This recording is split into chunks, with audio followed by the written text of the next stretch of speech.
उमर सतगुरु आंगणी आया बीमारी जाओ रे। अरे वारी जाओ रे गोरा बलिहारी जाओ रे, वारी जाओ रे गोरा बलिहारी जाओ रे। वर सतगुरु वर दिन गुरु वर सतगुरु आंगणी आया बेवारी जाओ रे।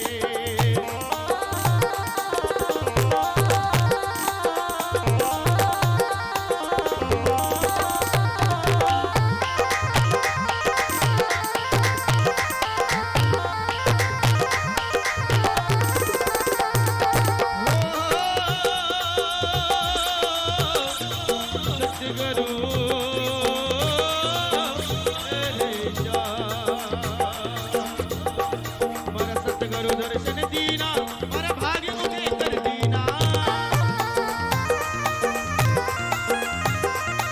सतगुरु दर्शन दीना पर भाग्य मुझे कर दीना।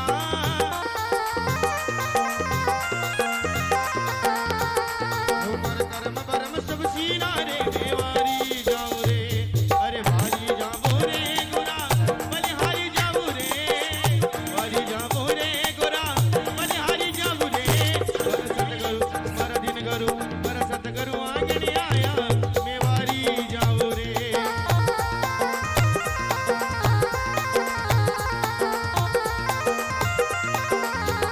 मिलकर आओ केसरिये तिलक लगाओ, सखिया मिलकर आओ केसरिये तिलक लगाओ। मर गुरुदेव ने बताओ रे मेवारी जाओ रे।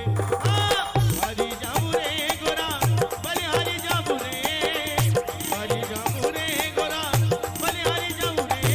वर सतगुरु वर दिन गुरु एक बार सभी से गाऊंगा, एक बार जोरदार।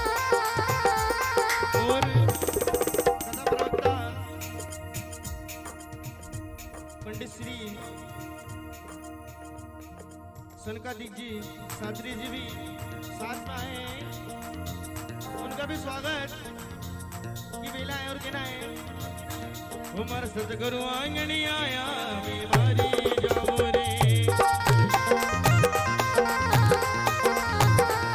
अरे वारी जाओ रे गोरा बलिहारी जाओ रे, वारी जाओ रे गोरा बलिहारी जाओ रे। वर सतगुरु वर दिन गुरु वर सतगुरु आंगणी आया बेवारी जाओ रे।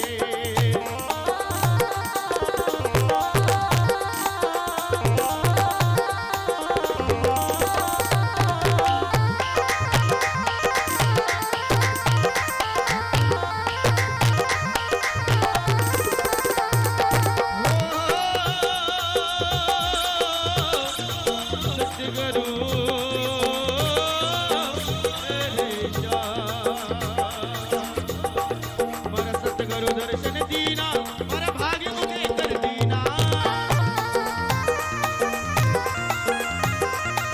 सतगुरु दर्शन दीना पर भाग्य मुझे कर दीना।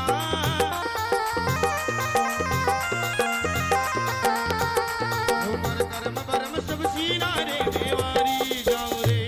अरे भारी जाओ रे गोरा बलिहारी जाओ रे, वारी जाओ रे गोरा बलिहारी जाओ रे। वर सतगुरु वर दिन गुरु वर सतगुरु।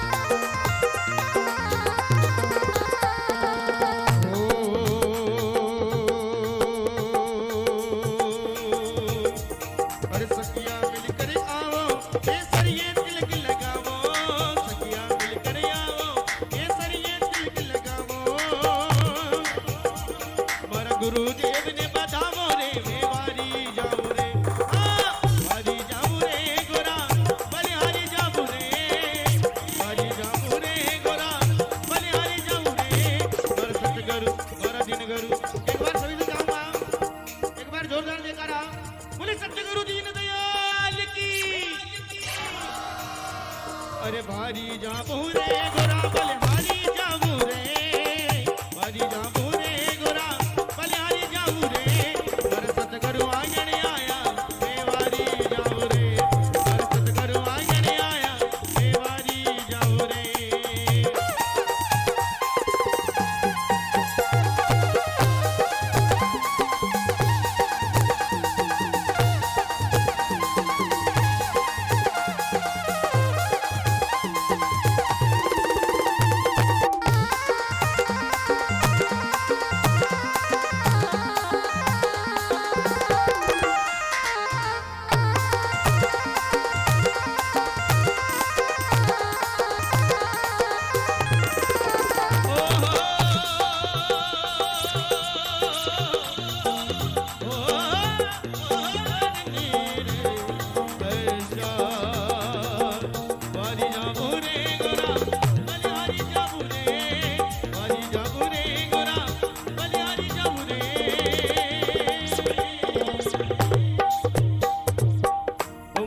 सतगुरु आंगणी आया मैं बारी जाऊं रे मारा सतगुरु आंगणी आया मैं बारी जाऊं रे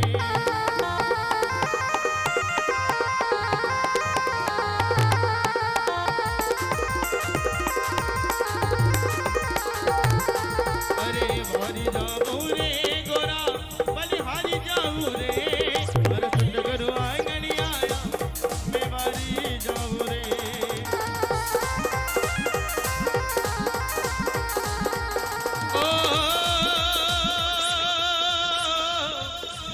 गुरुजी ना ऐशा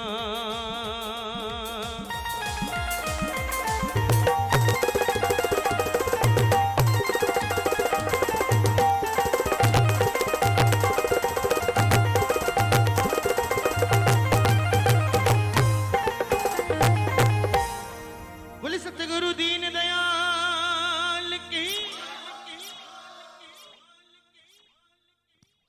बोले श्यावर रामचंद्र भगवान की जय हो। बोले उमापति महादेव की जय हो। बोले अपने अपने माता पिता गुरुदेव की जय हो। यजमानस्य हस्तयोगन्धाक्षत पुष्पमादाय श्री बालमुकुन्द देवता ध्यानम् ओम कृष्णाय वासुदेवाय देवकी नंदनाय च नंद गोप कुमाराय गोविंदाय नमो नमः नमः पंकजननाभाय नमः पंकजमालिने नमः पंकजनेत्राय नमस्ते पंचाग्रहे ओम पूर्वसा श्री बालमुकुन्द देवताभ्यो नमो नमः ज्ञानार्थिनः आह्वानार्थिनः चरणारविन्दे गन्धाक्षत पुष्पाणिं समर्पयामि पुनः यजमानस्य हस्तयोगन्धाक्षत पुष्पमादाय श्री भवानी शंकर रुद्रदेवता श्री गणेशंबिका श्री बालमुकुन्द देवता पितृश्वर देवता ओम वंदे देव उमापतिं सुरगुरुं वंदे जगत्कारणं वंदे पन्नगभूषणं मृगधरं वंदे पशूनां पतिं वंदे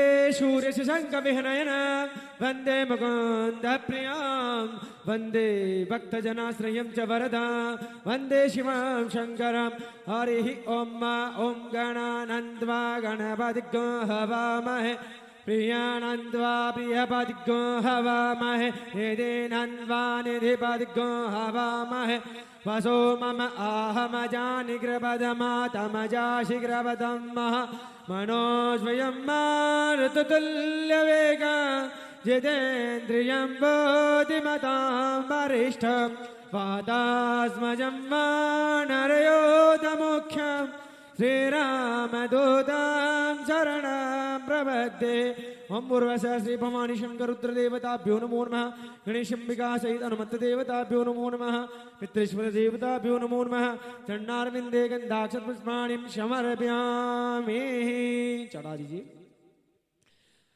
जल स्नानं ओम एतावानश महिमा तो जायांच पूरुगः आदोष पुष्पाभूतानि श्रीपादशामृतं देवे पाद्यो अर्घ्यम् आचमनीयं सर्वाङ्गेषु जलस्नानं समर्पयामि जलस्नानार्थेन जलस्नानं समर्पयामि जलस्नानार्थेन तिलकं ओम श्रीकण्ठचन्दनं दिव्यगन्धाढ्योः शोमनोहरं विलोपेन सुशिष्टचन्दनं प्रतिगृहार्थं चन्दनान्तेन अक्षतं समर्पयामि अक्षणान्तेन वस्त्रं समर्पयामि वस्त्रनान्तेन अक्षणान्तेन पुष्पमाल्यं मालत्यादिनी सुगन्धिनी मालत्यादिनी वे प्रभो मया हितानि पुष्पाणि पूजां प्रतिगृहार्थं पुष्पमाल्यान्तेन पुष्पमाल्यं समर्पयामि पुष्पमाल्यान्तेन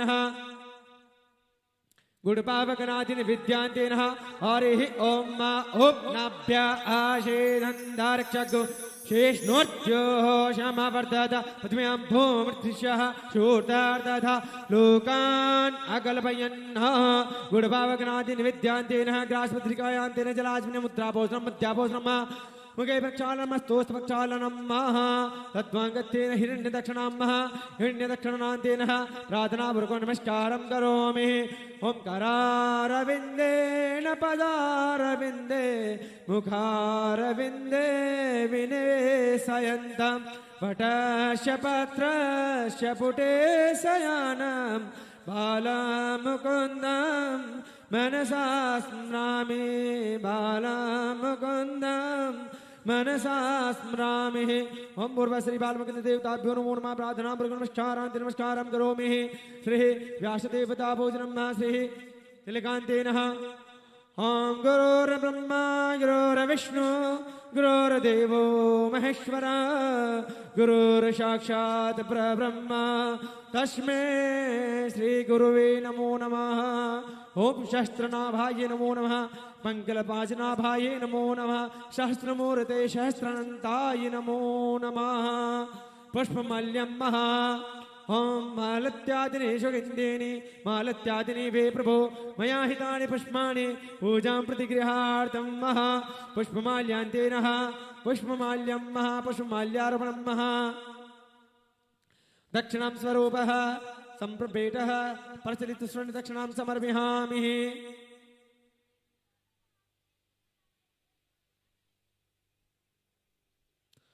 हरिः ओम ओम आनो बदराः कृतभोजन्तो विश्वतो दवदाशु अपरिताश उद्भिदः देवानो यदाश दुर्व्रते अशन्नः राजुवो रक्षितारो दिवे दिवे देवानां भद्राशु मतिरजो यदाम्माः देवानो गोरातिरभिनो निर्वदताम् देवानो घोषज्ञमपदिशेधिम वयं देवानः आयुः प्रतिरन्दो जीवस्य अन्तर्वय निविदाहो महे वयं भगं मित्रमदितिं दक्षमश्रितं अर्जवनं वरुणगो सोममश्विनः सरस्वतेनः शुभगामयस्करतः अन्नो वादो मयो भुवातो पेखजं धनमाता पृथ्वी तद्भिदाद्योः तद्गवाणः सोमसुतो मयो ववस्तु तस्मिन् शृणुयां तमेषाणां जगत्सञ्जति वञ्जनः महे वयं पूकानो यथा वेदसामर्क्षिता आयुर्तब्धे स्वस्ते स्वस्ति न इन्द्रो ब्रधशर्वाः स्वस्ति नः भोगा विश्ववेदाः स्वस्ति नस्तार्क्ष्यो अरिष्टनेमिः स्वस्ति नो बृहस्पतिर्ददातु बृहदस्वामरुतः ऋषिमातरः सुभञ्जावानु विदधे गोजगमय अग्निर्जीवा मनवः सूरचक्षसो विश्वेनो देव अवशागमन्निः भद्रं कर्णेभिः शृणुयाम देव भद्रं पश्येमाभिचद्रः तीरे रङ्गेष्टुवः अदितिद्योरदितिरन्धर्क्षमदिति माता श पिता श पुत्रः विश्वे देव अदितेः पञ्चजना अदितिर्जातमदितिर्जनित्वं जोः शान्तिरन्धर्क्षगु शान्तिः पृथ्वी शान्तिरावः शान्तिरोकदयः शान्तिः वनस्पतयः शान्तिर्विश्वे देवाः शान्ति ब्रह्म शान्तिः सर्वगो शान्तिः शान्तिरेव शान्तिः श्यामा शान्तिरेदेः यतो यतः समीहसे ततो न अभयं कुरुः शन्नः कुरु प्रजाभ्यो वयन्नः पशुभ्यः।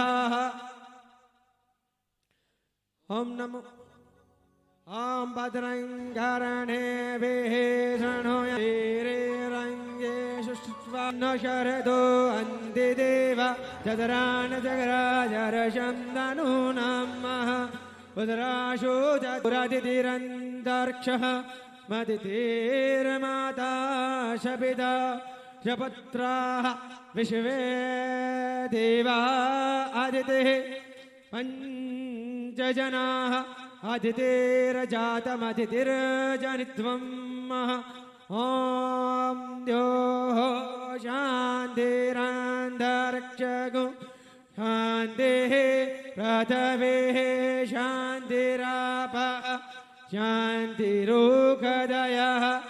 शान्तिः वनस्पतयः शान्तिर्विश्वे देवाः शान्ति ब्रह्म शान्तिः सर्वे गुः शान्तिः शान्तिरेव शान्तिः क्षमा शान्तिरेधि हरि ओम ओम आनो भद्राः कृतवो जन्तु विश्वतो तपदाशो अपरेदासः उद्भिदः देवानो यथा सत्कृते अशन्नः प्रायो रक्षितारो दिवे दिवे देवानां भद्राशुमतिरयो यदाम देवानो गोरातिनर्भि रातिगोनर्भिदधाम देवानः गोसख्यमुपदिशेदिमा भयं देवानः आयुः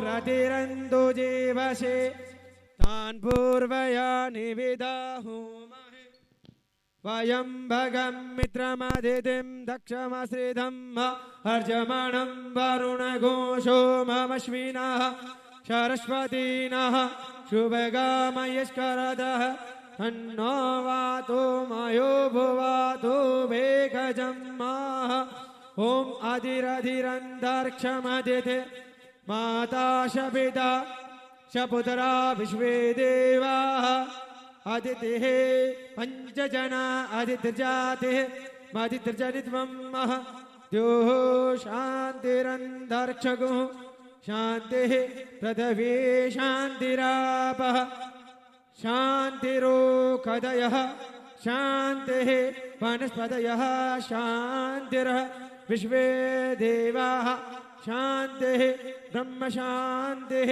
सर्वे गुः शान्तिरेव शान्तिः क्षमा शान्तिरेधि ज्वालामल्लिने नमो नमः रत्नेश्वर्यै नमो नमः अन्दाक्षपुष्पाणिं समर्पयामि या देवी सर्वभूतेषु ज्योतिरूपेण संचिता नमस्तस्यै नमस्तस्यै नमस्तस्यै नमो नमः आरतिकं महा। सभी महानुभाव अपने स्थान पर खड़े हो जाइए और आरती के लिए आगे बढ़ जाइए। आप सभी से निवेदन है कि आप श्रीमद् भागवत महापुराण की आरती के लिए आप अपने आगे की तरफ आ जाइए और आरती कीजिए भगवान श्री की।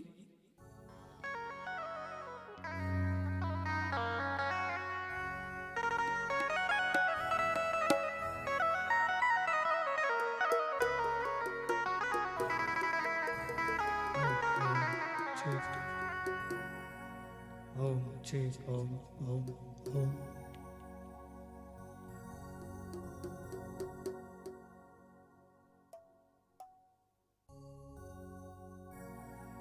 ओम चेत ओम ओम ओम ओम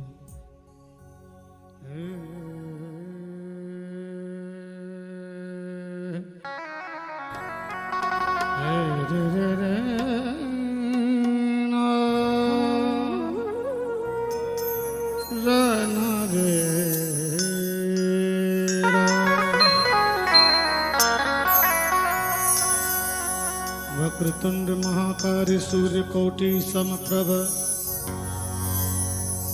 निर्विघ्नं कुरु मे देव सर्वकार्येषु सर्वदा।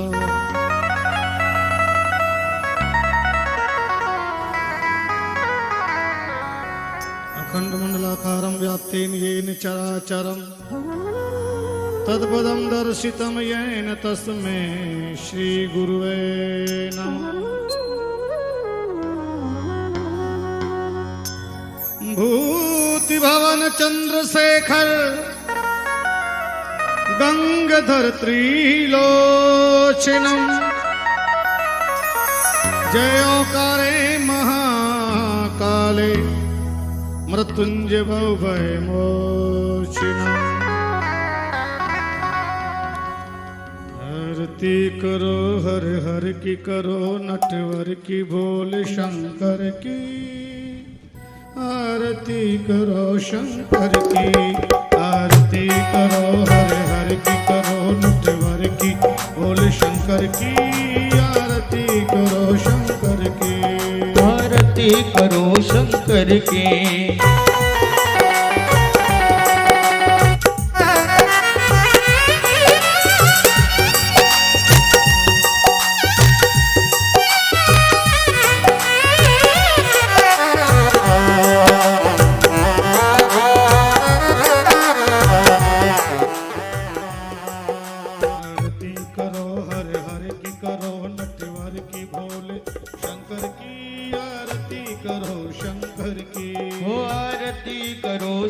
शंकर की।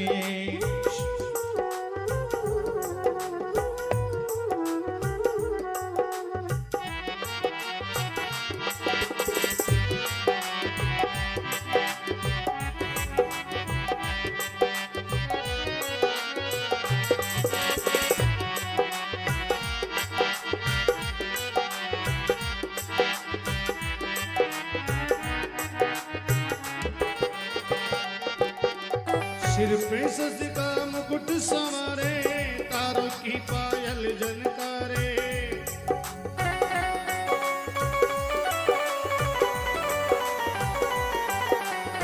सिर पे सज का मुकुट संवारे, तारों की पायल जनकारे।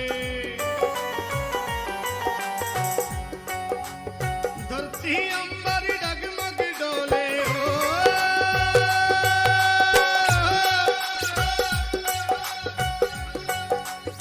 धरती अंबर डगमग डोले, उंगली पे विषधर की आरती करो शंकर की। आरती करो हर हर की, करो नटवर की, भोले शंकर की। आरती करो शंकर की। वो आरती करो शंकर की। हरि ओम नमः शिवाय, हरि ओम नमः शिवाय।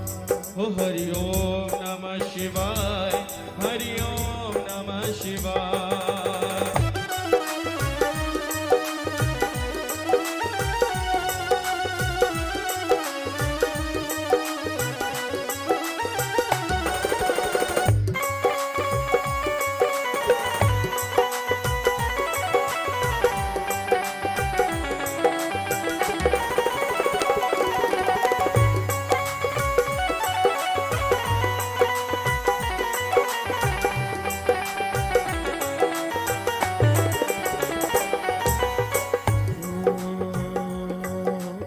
फण का हार पहनने वाले, शंभु है जग के रखवाले।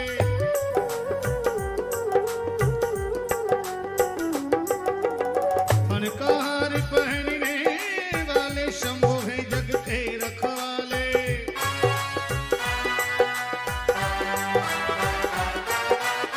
फण का हार पहनने वाले, शंभु है जग के रखवाले।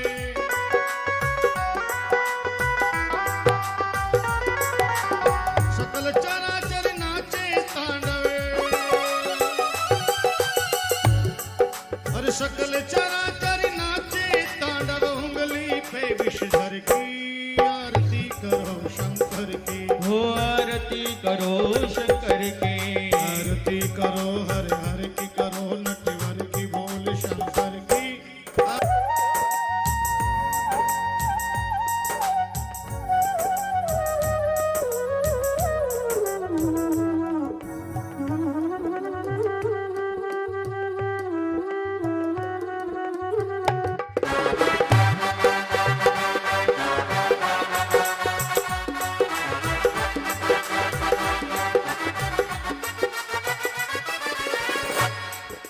महादेव जय जय शिव शंकर।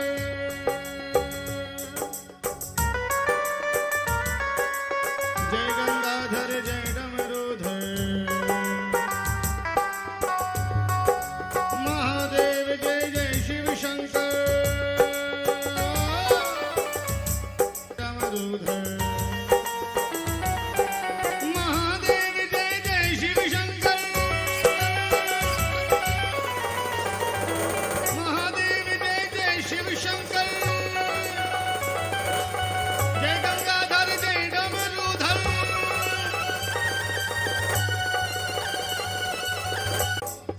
हे देवों के देव मिटाओ तुम विपदा हर घर की। आरती करो शंकर की। हो आरती शंकर की।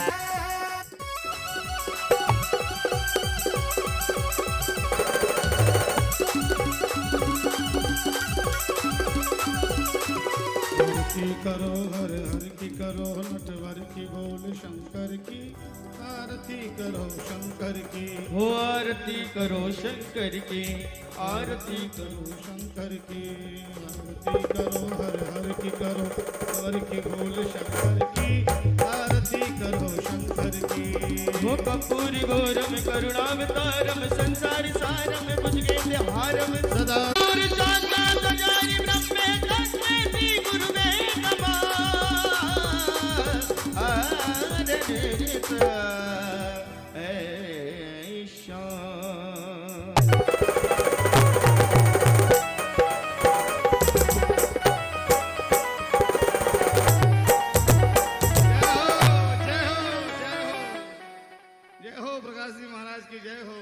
सनातन धर्म की वृंदावन बिहारी धाम की बोल सामरिया सेठ की भागवत महापुराण की और कामेश्वर महादेव की माता की मामा जी बाप जी भगवान की जय हो शिव महापुराण की श्री राम धाम बालाजी महाराज की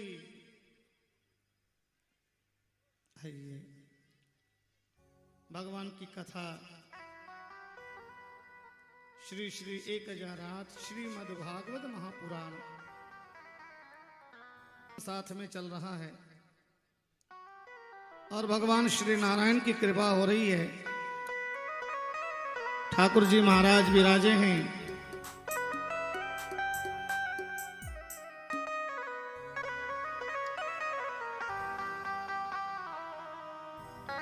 इष्ट देवताय नमः, कुल देवताय नमः, ग्राम देवताय नमः, पंच तीर्थ भगवान वराह भगवान नमः। हमारे परम श्रद्धेय गुरु महाराज श्री श्री 1008 श्री महामंडलेश्वर महात्यागी नोन का गणेश जी महाराज भीचोर, आप श्री के चरणों में दंडवत प्रणाम। पीपली से हमारे शंकर जी संगीत संध्या के बहुत अच्छे कलाकार, आपका भी व्यासपीठ से मारवाड़ की धरा से स्वागत है। और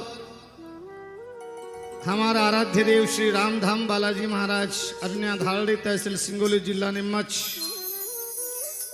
आप श्री के चरणों में दंडवत कोटि कोटि प्रणाम वंदन। मारवाड़ की पावन धरा पे विराजोड़ा सभी देवी देवता, सभी धार्मिक तीर्थ स्थल, सभी का व्यासपीठ से बहुत स्वागत। भारद्वाज परिवार, लुम्बाराम जी, हकमाराम जी, आपका पूरा परिवार आज हरा भरा है और हमेशा इसी पे भगवान की कृपा बनी रहे, आनंद होता रहे, कृपा बरसती रहे। और हमें ये अवसर मिला है इस अनुष्ठान का, वो भी बैसाख महीने में। कहते हैं कि बैसाख महीने की आज पूर्णाहुति है, कथा की भी पूर्णाहुति है और 2022 के बैसाख की भी आज पूर्णिमा, बैसाख की पूर्णाहुति है। कहते हैं संत समागम हरि कथा तुलसी दुर्लभ दोई, और सुत दारा लक्ष्मी पापी के भी होय। हमारे कथा को लाइव कर रहे हैं श्रीनाथ टेलीविजन उदयपुर से भाई राजकुमार जी, आपके भी स्वागत है। जोरदार तालियां बजा के सम्मान करें कि इस कथा को भंदर वाले ही देख पाते, लेकिन जो भंदर में नहीं है, बॉम्बे में बैठे हैं, कर्नाटक में बैठे हैं, महाराष्ट्र में बैठे हैं, वो सारे परिवार के भक्त लोग घर बैठे अपनी दुकान पे, अपने शॉप पे, और इस कथा को लाइव देख पा रहे हैं। राजकुमार भैया के लिए भी बहुत बहुत आभार है। सुंदर सुरीली आवाज आप तक साउंड की पहुंच रही है। हमारे नंदलाल जी योगी, उनके लिए भी जोरदार तालियां बजाएं। सुंदर संगीत पे हमारे भाई सुशील जी, भरत भाई कभी से उरेन हम नाई एमपी सिंगोली, म्यूजिक पे प्यारा प्यारा संगीत दे रहे भाई ऋतिक भाई। आइए अमरीश के पापा, बड़ी सुंदर प्रस्तुतियां आपके बीच में हो रही है। झांकियों में आपके बीच में भाई प्रकाश जी पारिक, आप सभी का व्यासपीठ से बहुत बहुत नमन, स्वागत, वंदन, आभार। पूरे भरद्वाज परिवार को ये बधाइयां हैं कि ऐसे महीने में आपने ये अनुष्ठान करवाया, इसके लिए बहुत बहुत धन्यवाद, बहुत बहुत आभार। भैया आरती इधर ले जाओ, महिलाओं को दो सबको, और प्रेम से सभी आरती लें, ग्रहण करें।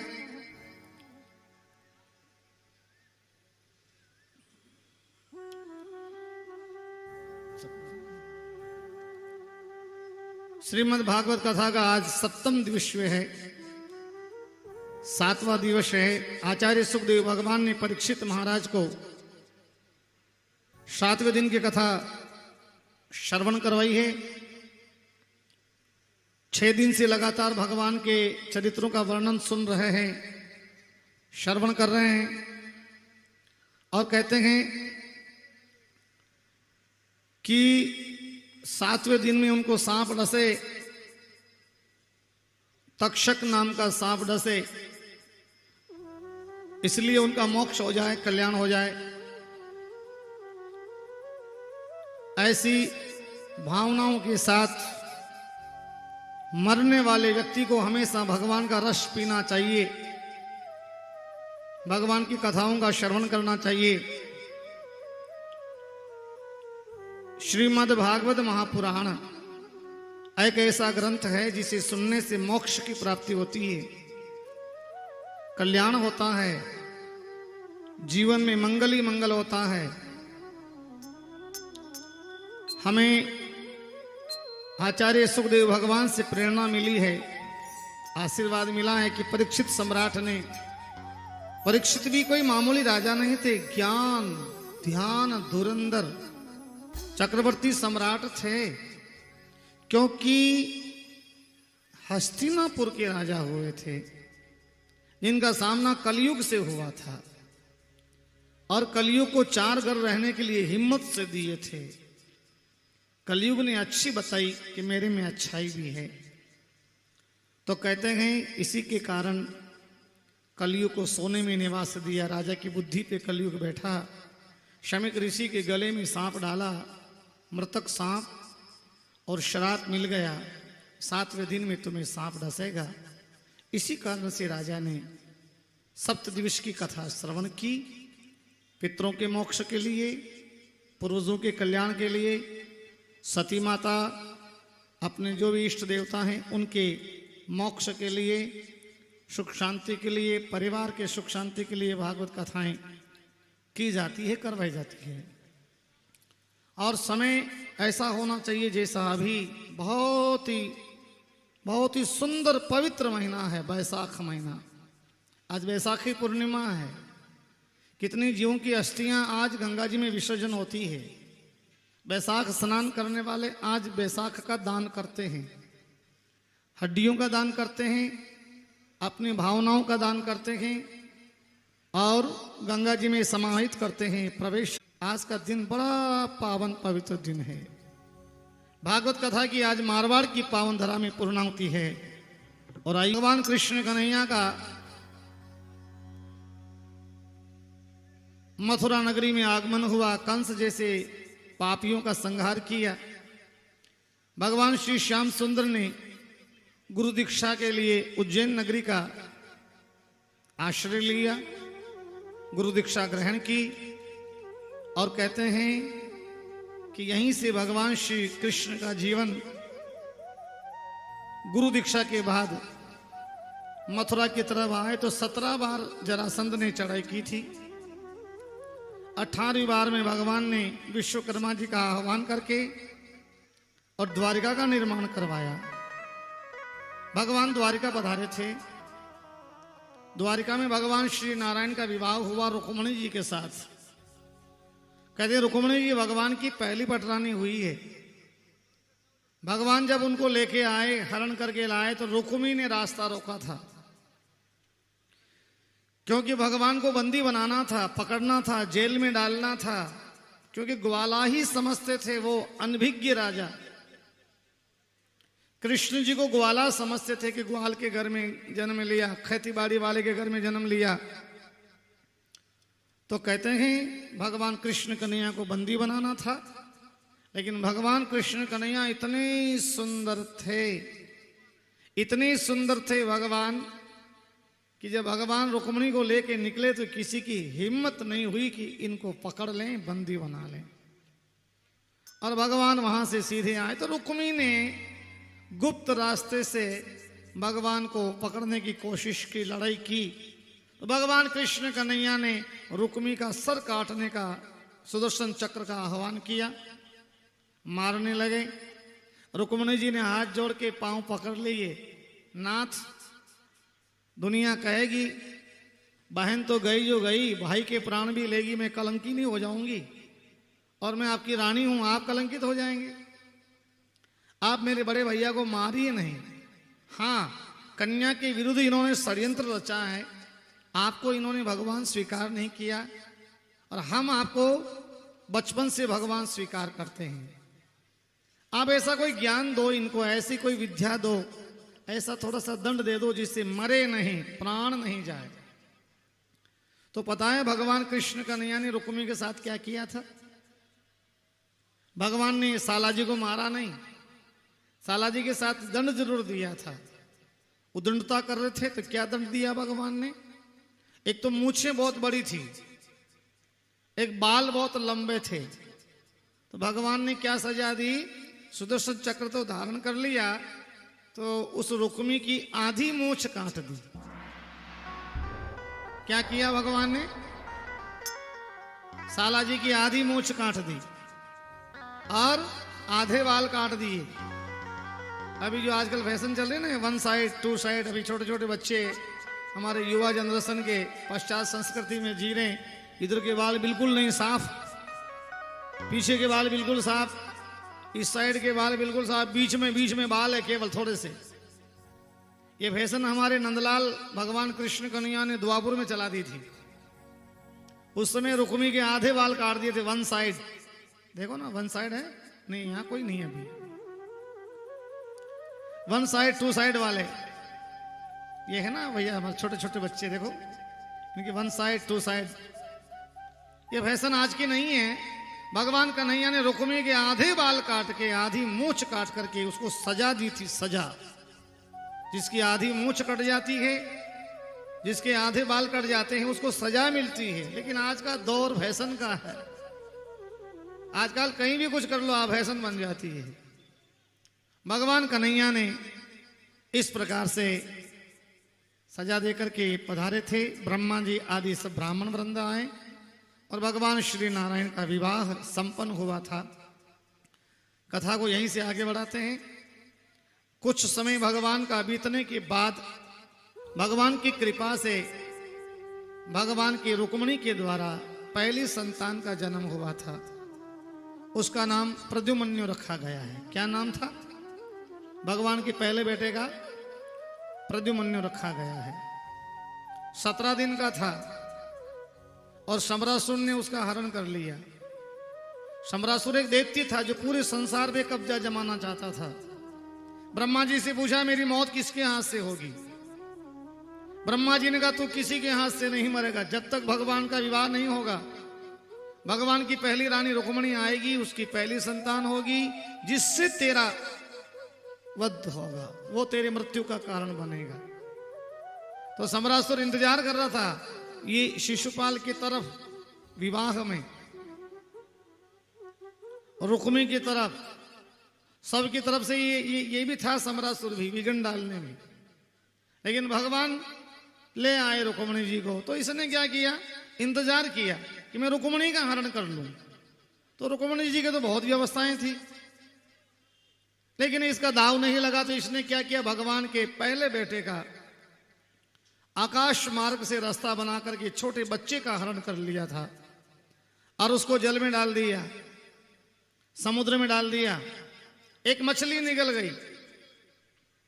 मछली को पकड़ने वाला मछुआरा इसी शंबरासुर के राज दरबार का था। मछली को पकड़ के लाए, पेट को चीरा, उसी में से बालक निकला। कहते हैं इसी को वहां दाल भात पकाने वाली कामदेव की पत्नी रति, जो शिव कथा में आया था, भगवान शिव ने उसको जलाया था, राख किया था। तो पत्नी ने पूछा था भगवान शिव से कि मेरा पति मुझे कहां मिलेगा। तो भगवान ने कहा तेरा पति कहां मिलेगा। आइए 2 चौपाई से आप श्रवण करें कि भोलेनाथ ने बालकांड में, राम कथा में इस रति को क्या कहा था, कहां तेरा पति मिलेगा। जद यदुवंश कृष्ण अवतारा, जद यदुवंश कृष्ण अवतारा, यद वंश कृष्ण अवतार, यद यदुवंश कृष्ण अवतारा।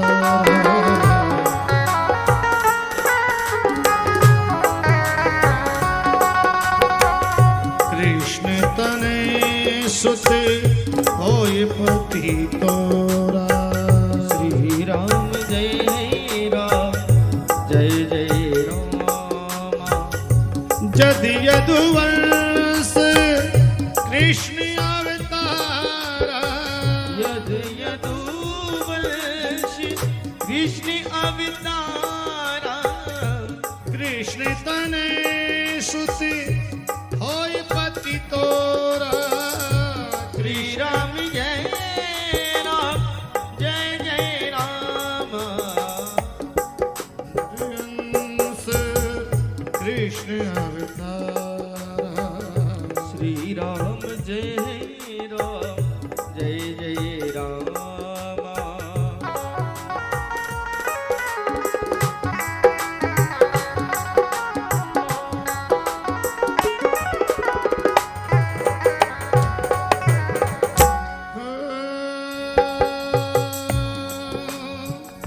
श्री राम जय राम, जय जय राम। बोलो सब ताली बजा के गा लो। राम जय राम, जय जय राम।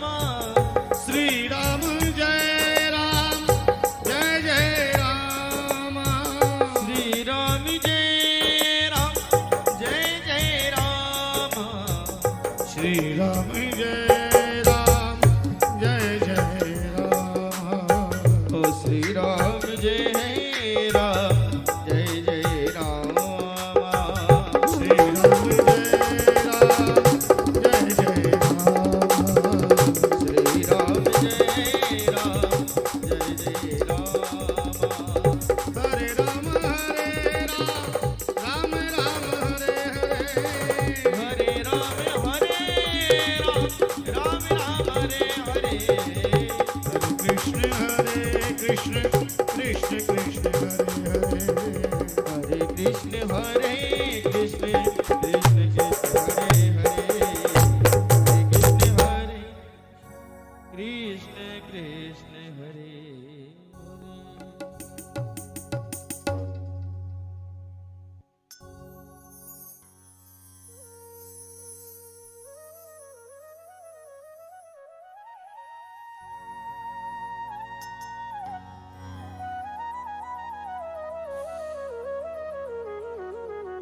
एक बार प्रेम से बोलना पड़ेगा, जोर से बोलना पड़ेगा। दोनों सीधे हाथ खड़े करके बोलना पड़ेगा।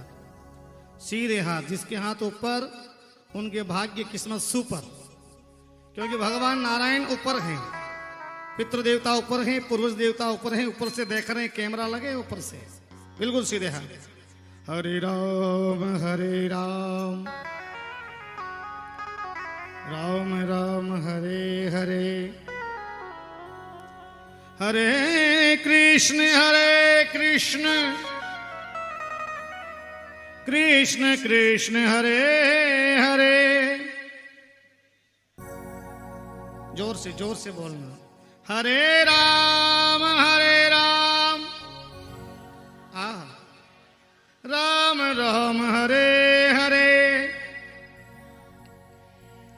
हरे कृष्ण, कृष्ण कृष्ण कृष्ण हरे हरे ओम नमो भगवते वासुदेवाय ओम नमो भगवते वासुदेवाय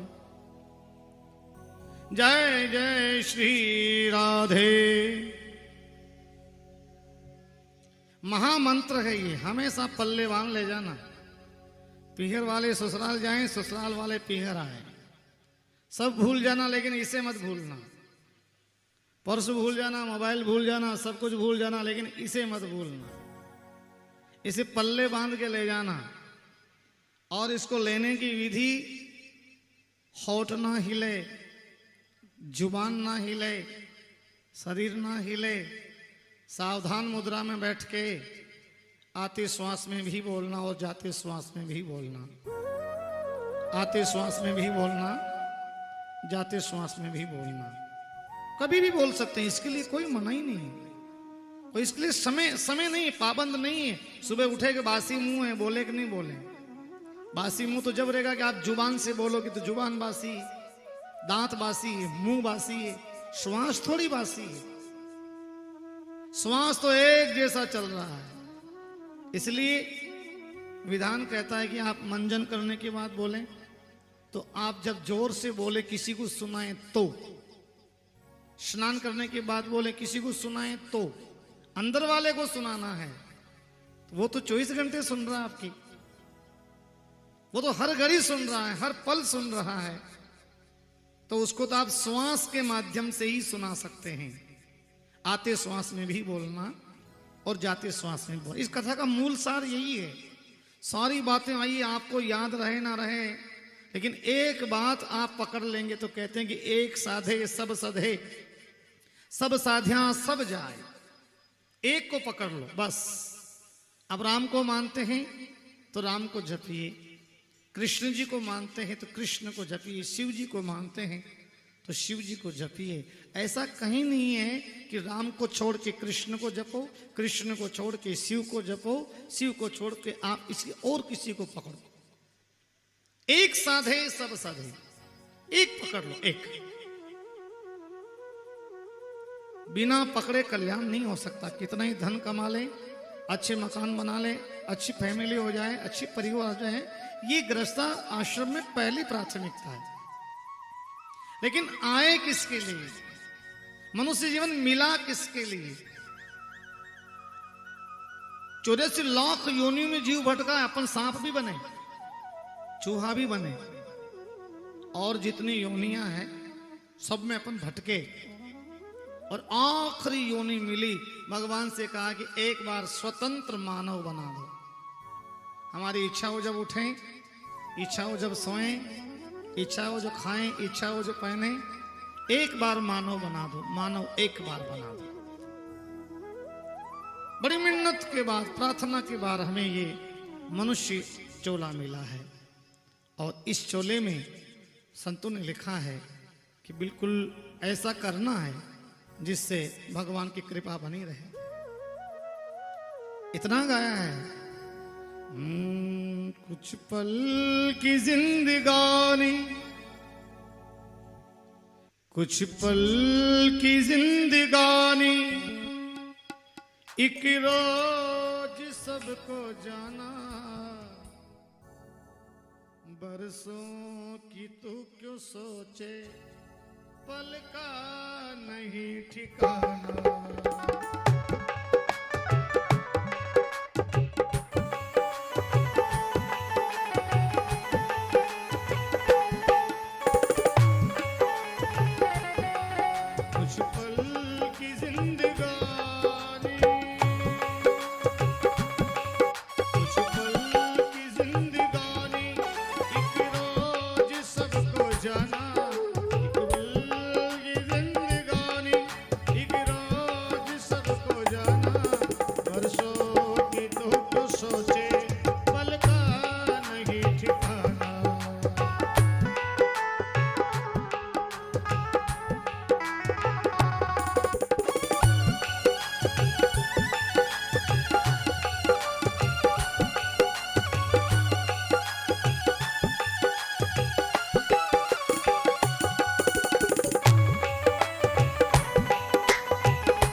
बरसों की तो क्यों सोचे पल का नहीं ठिकाना।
आएगी वो घड़ी जब कोई न साथ होगा, कर्मों का तेरे सारे एक एक हिसाब होगा।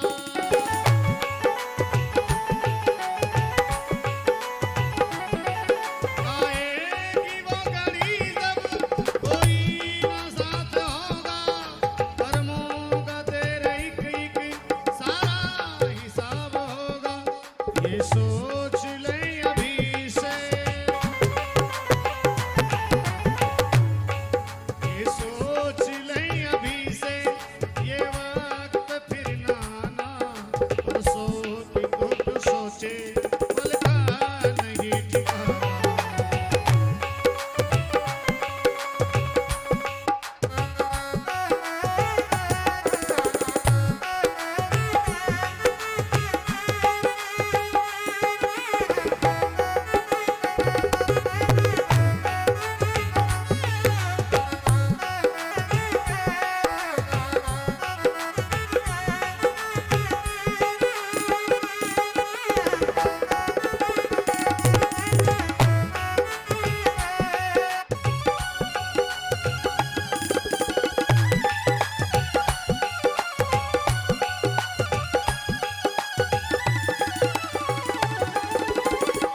और आखिरी कोई नहीं है तेरा, क्यों करता मेरा मेरा। खुल जाए नींद जब भी समझो वही सवेरा।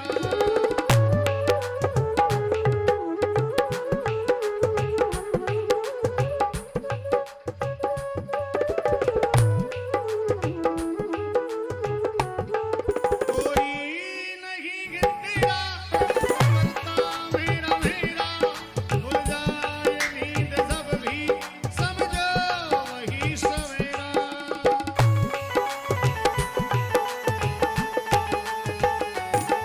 और भोर की किरण सब,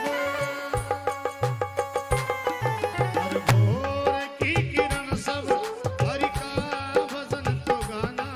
बरसों की तो क्यों सोचे कल का नहीं ठिकाना।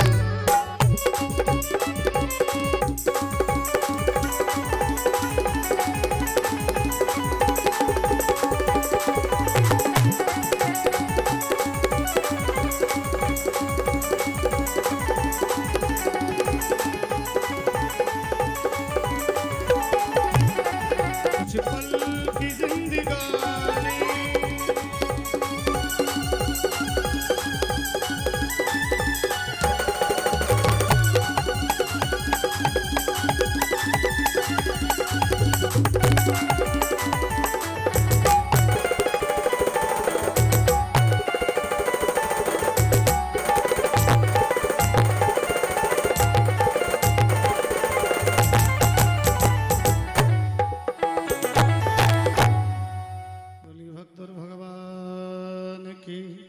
कृष्ण कन्हैया लाल की।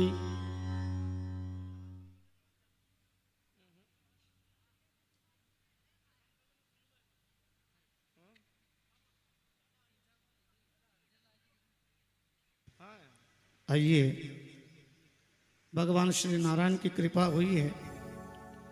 ये पूरी भागवत का सार इस भजन में है। कुछ पल की जिंदगानी एक रोज सबको जाना, वर्षों की तू क्यों सोचे पल का नहीं ठिकाना। सुनिए क्या सार है। गीता सार में हिंदी अनुवाद करें तो क्या है? क्या लेके आए, क्या लेके जाएंगे? बंदी मुट्ठी आए थे और खाली हाथ जाएंगे। आए जब बच्चा जन्म लेता ना तो मुट्ठियां बंद होती है, तो परिवार वालों को शंका होती कि हीरे मोती मुट्ठी में लेके आया है, मुट्ठी बंद है, खोल के देखते हैं क्या है। लेकिन जब मानव ये कर्म करके जाता है तो हाथ यूं खुले होते हैं, मुट्ठी भीचो तो नहीं रहती, यूं कि भैया मुट्ठी बांध के आए तो शंका थी कुछ लेके आए होंगे, लेकिन जा रहे जब सारा यहीं छोड़ के जा रहे हैं, हथेली में कुछ भी नहीं, खाली देख लो आप। और वो कपड़े जो लाते ना उसमें भी जेब नहीं होती है, पल्ले केवल 1 रुपया बांधा जाता है, उसके भी जेब नहीं होती, कफन की जेब नहीं होती कभी, केवल 1 रुपया बांधा जाता है। इसलिए सदकर्म के लिए लिखा है कि आएगी वो घड़ी जब कोई ना साथ होगा, कुछ साथ नहीं जाएगा लेकिन कर्म साथ जाएंगे। कर्म, अच्छी करनी, अच्छी बातें, ये साथ जाएगी। लोगों की आंखों में आंसू रहेंगे, भला आदमी था, अच्छा आदमी था, समाज के लिए आगे रहता, परिवार के लिए आगे रहता, धर्म कार्य में आगे रहता, ये अच्छाइयां साथ जाएगी। आएगी वो घड़ी जब कोई ना साथ होगा, कर्मों का तेरे सारे सारे एक एक हिसाब होगा। ये सोच ले अभी से, ये वक्त फिर ना आना, और वर्षों की तू क्यों सोचे पल का नहीं ठिकाना। वर्षों का अंदाज लगा रखा है। संत कहते हैं कि भैया ठिकाना नहीं है पल का। मन है हरि का दर्पण, ये मन भगवान का दर्पण है, कांच है, आईना है। कांच में जैसा अपन देखेंगे ना वैसा ही नजर आएगा, कांच बदल के नहीं देगा। कांच में मुस्कुराते हुए देखेंगे तो सामने वाला कांच मुस्कुरा के देगा, मुंह चढ़ाए देखेंगे तो मुंह चढ़ा हुआ ही मिलेगा। मन है हरि का दर्पण, मन में इसे बसा ले, करके तो कर्म अच्छे कुछ पुण्य कमा ले। कर दान और धर्म तू, प्रभु को अगर है पाना, भगवान को पाना है तो दान, धर्म, पूजा पाठ, जप तप, सेवा, इन भावों से गुजरना पड़ेगा तो भगवान मिलते रहेंगे। और लिखा है कि मलमल के तूने अपने, मलमल के तूने अपने तन को जो निखारा, और इत्रों की खुशबुओं से महके शरीर सारा। इत्रों की खुशबुओं से महके शरीर सारा। काया ये साथ होगी ये बात ना भूलाना, वर्षों की तू क्यों सोचे पल का नहीं ठिकाना। आखिरी शब्द में लिखा, कोई नहीं है तेरा, कोई नहीं है तेरा, क्यों करता मेरा मेरा। कोई नहीं है तेरा, क्यों करता मेरा मेरा। और खुल जाए नींद जब भी जहां भी, समझो वही सवेरा। रहने वाले हम चित्तौड़ के हैं, नींद भंदर में खुल रही तो यहां दिन उदय नहीं होता। कोई आबू पर्वत के हैं, यहां रहते हैं तो क्या दिन यहां उदय नहीं होता? जहां सोए, जहां नींद खुले वही सवेरा है। इसलिए लिखा, कोई नहीं है तेरा, क्यों करता मेरा मेरा। और खुल जाए नींद जब भी, समझो वही सवेरा। हर भोर की किरण हरि का भजन तू गाना। हर भोर की किरण तू हरि का भजन गाना। वर्षों की तू क्यों सोचे पल का नहीं ठिकाना।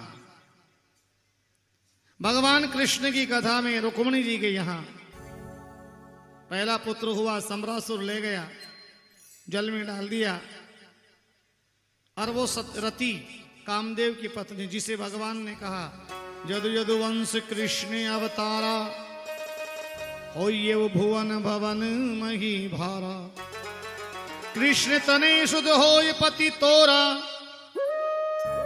वचन अन्यथा न हो रति मोरा। कृष्ण जी का पहला बेटा तेरा पति वहां जन्म लेगा, संभाल लेना। आज ये कामदेव की पत्नी रति ने इस बालक को उठा लिया, आकाश में लेगी, बड़ा किया। आज भगवान कृष्ण को पता चला कि माँ बाप से बेटा जब दूर रहता है, माँ बाप की छाती से बेटा अलग हो जाता है, दूर हो जाता है, तो उन्हें कितनी पीड़ा होती है, कितना दुख होता है। 12 साल तक भगवान कृष्ण मैया से, बाबा से दूर रहे हैं। आज उन्हें पता चल रहा है कि हमारा बेटा की चोरी हो गई, हरण हो गया, तो रुक्मिणी जी कह रही कि दुनिया की सारी माया एक तरफ रख दो, मुझे मेरा बेटा चाहिए, बस मुझे मेरा बेटा चाहिए। भगवान कृष्ण भी गए हैं, रुक्मिणी जी को बेटे के साथ मिलवाया था। लंबी कथा आती है। तो पहली रानी भगवान के रुक्मिणी जी हुई है, दूसरी रानी भगवान के सत्यभामा, सत्राजीत की बेटी, तीसरी रानी भगवान के मित्र वृंदा, चौथी रानी भगवान के लक्ष्मणा, पांचवी रानी भगवान के जामवंती। जामवंती कौन सी?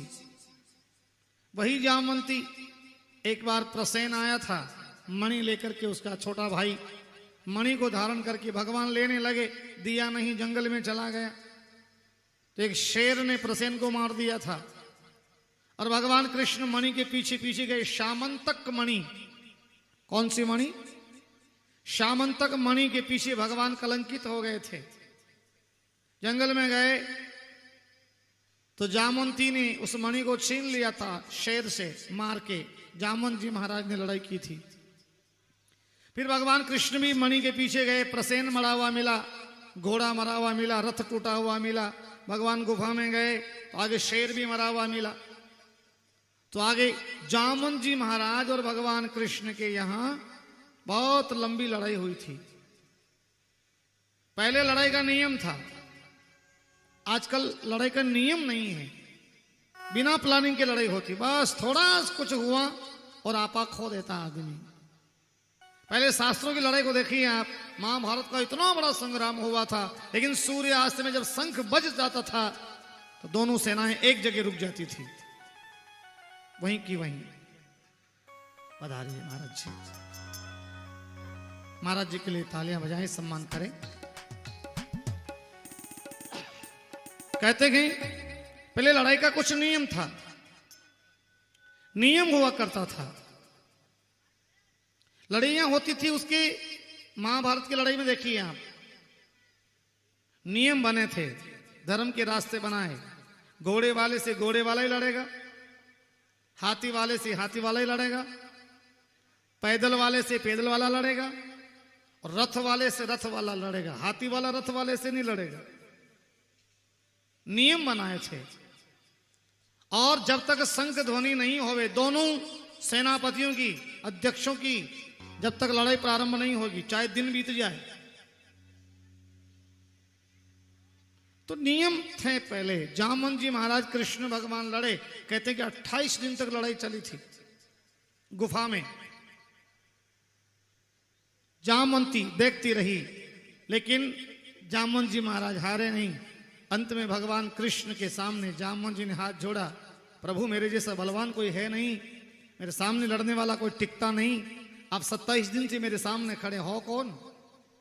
तो भगवान ने अपना दर्शन दिया और जामवंत जी महाराज के भ्रम को दूर किया था। तभी जामवंत जी महाराज ने अपनी बेटी जामवंती का विवाह श्री कृष्ण जी के साथ करवाया था। तो जामवंत जी काले थे, रिच थे, उनकी बेटी भी वैसी थी, वैसा ही रूप रंग था, आंखों में बाल, सब जगह बाल ही बाल, रिच परिवार ही ऐसा ही था। अब भगवान कृष्ण कन्हैया ने रानी तो बना लिया, अब उसको उन रानियों में शामिल करना है। तो भगवान ने एक शर्त रखी, भाई तुम मेरे साथ द्वारकापुरी चलोगी, क्योंकि तुम्हारे बाबा ने हमें सौंप दिया है, हमारी जिम्मेदारी हो गई आपके जीवन की।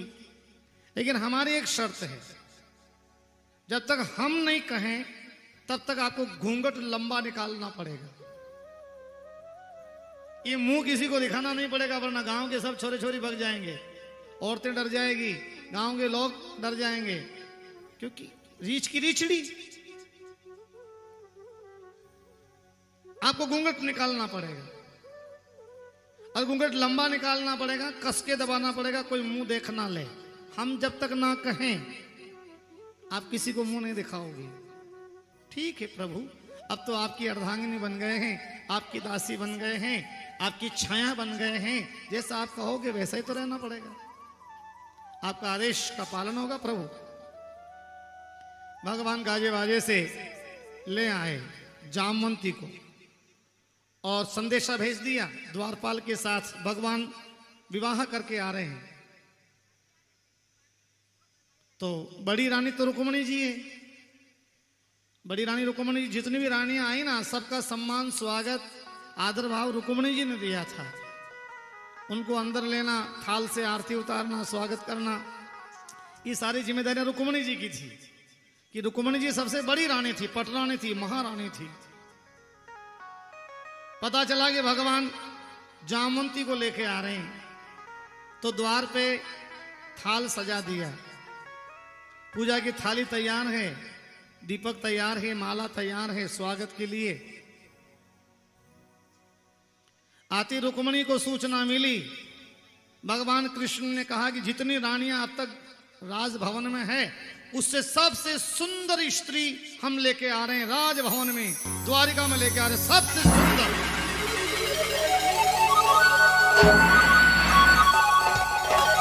इसके मुकाबले कोई रानी सुंदर नहीं है। ये भगवान की चाल देखना।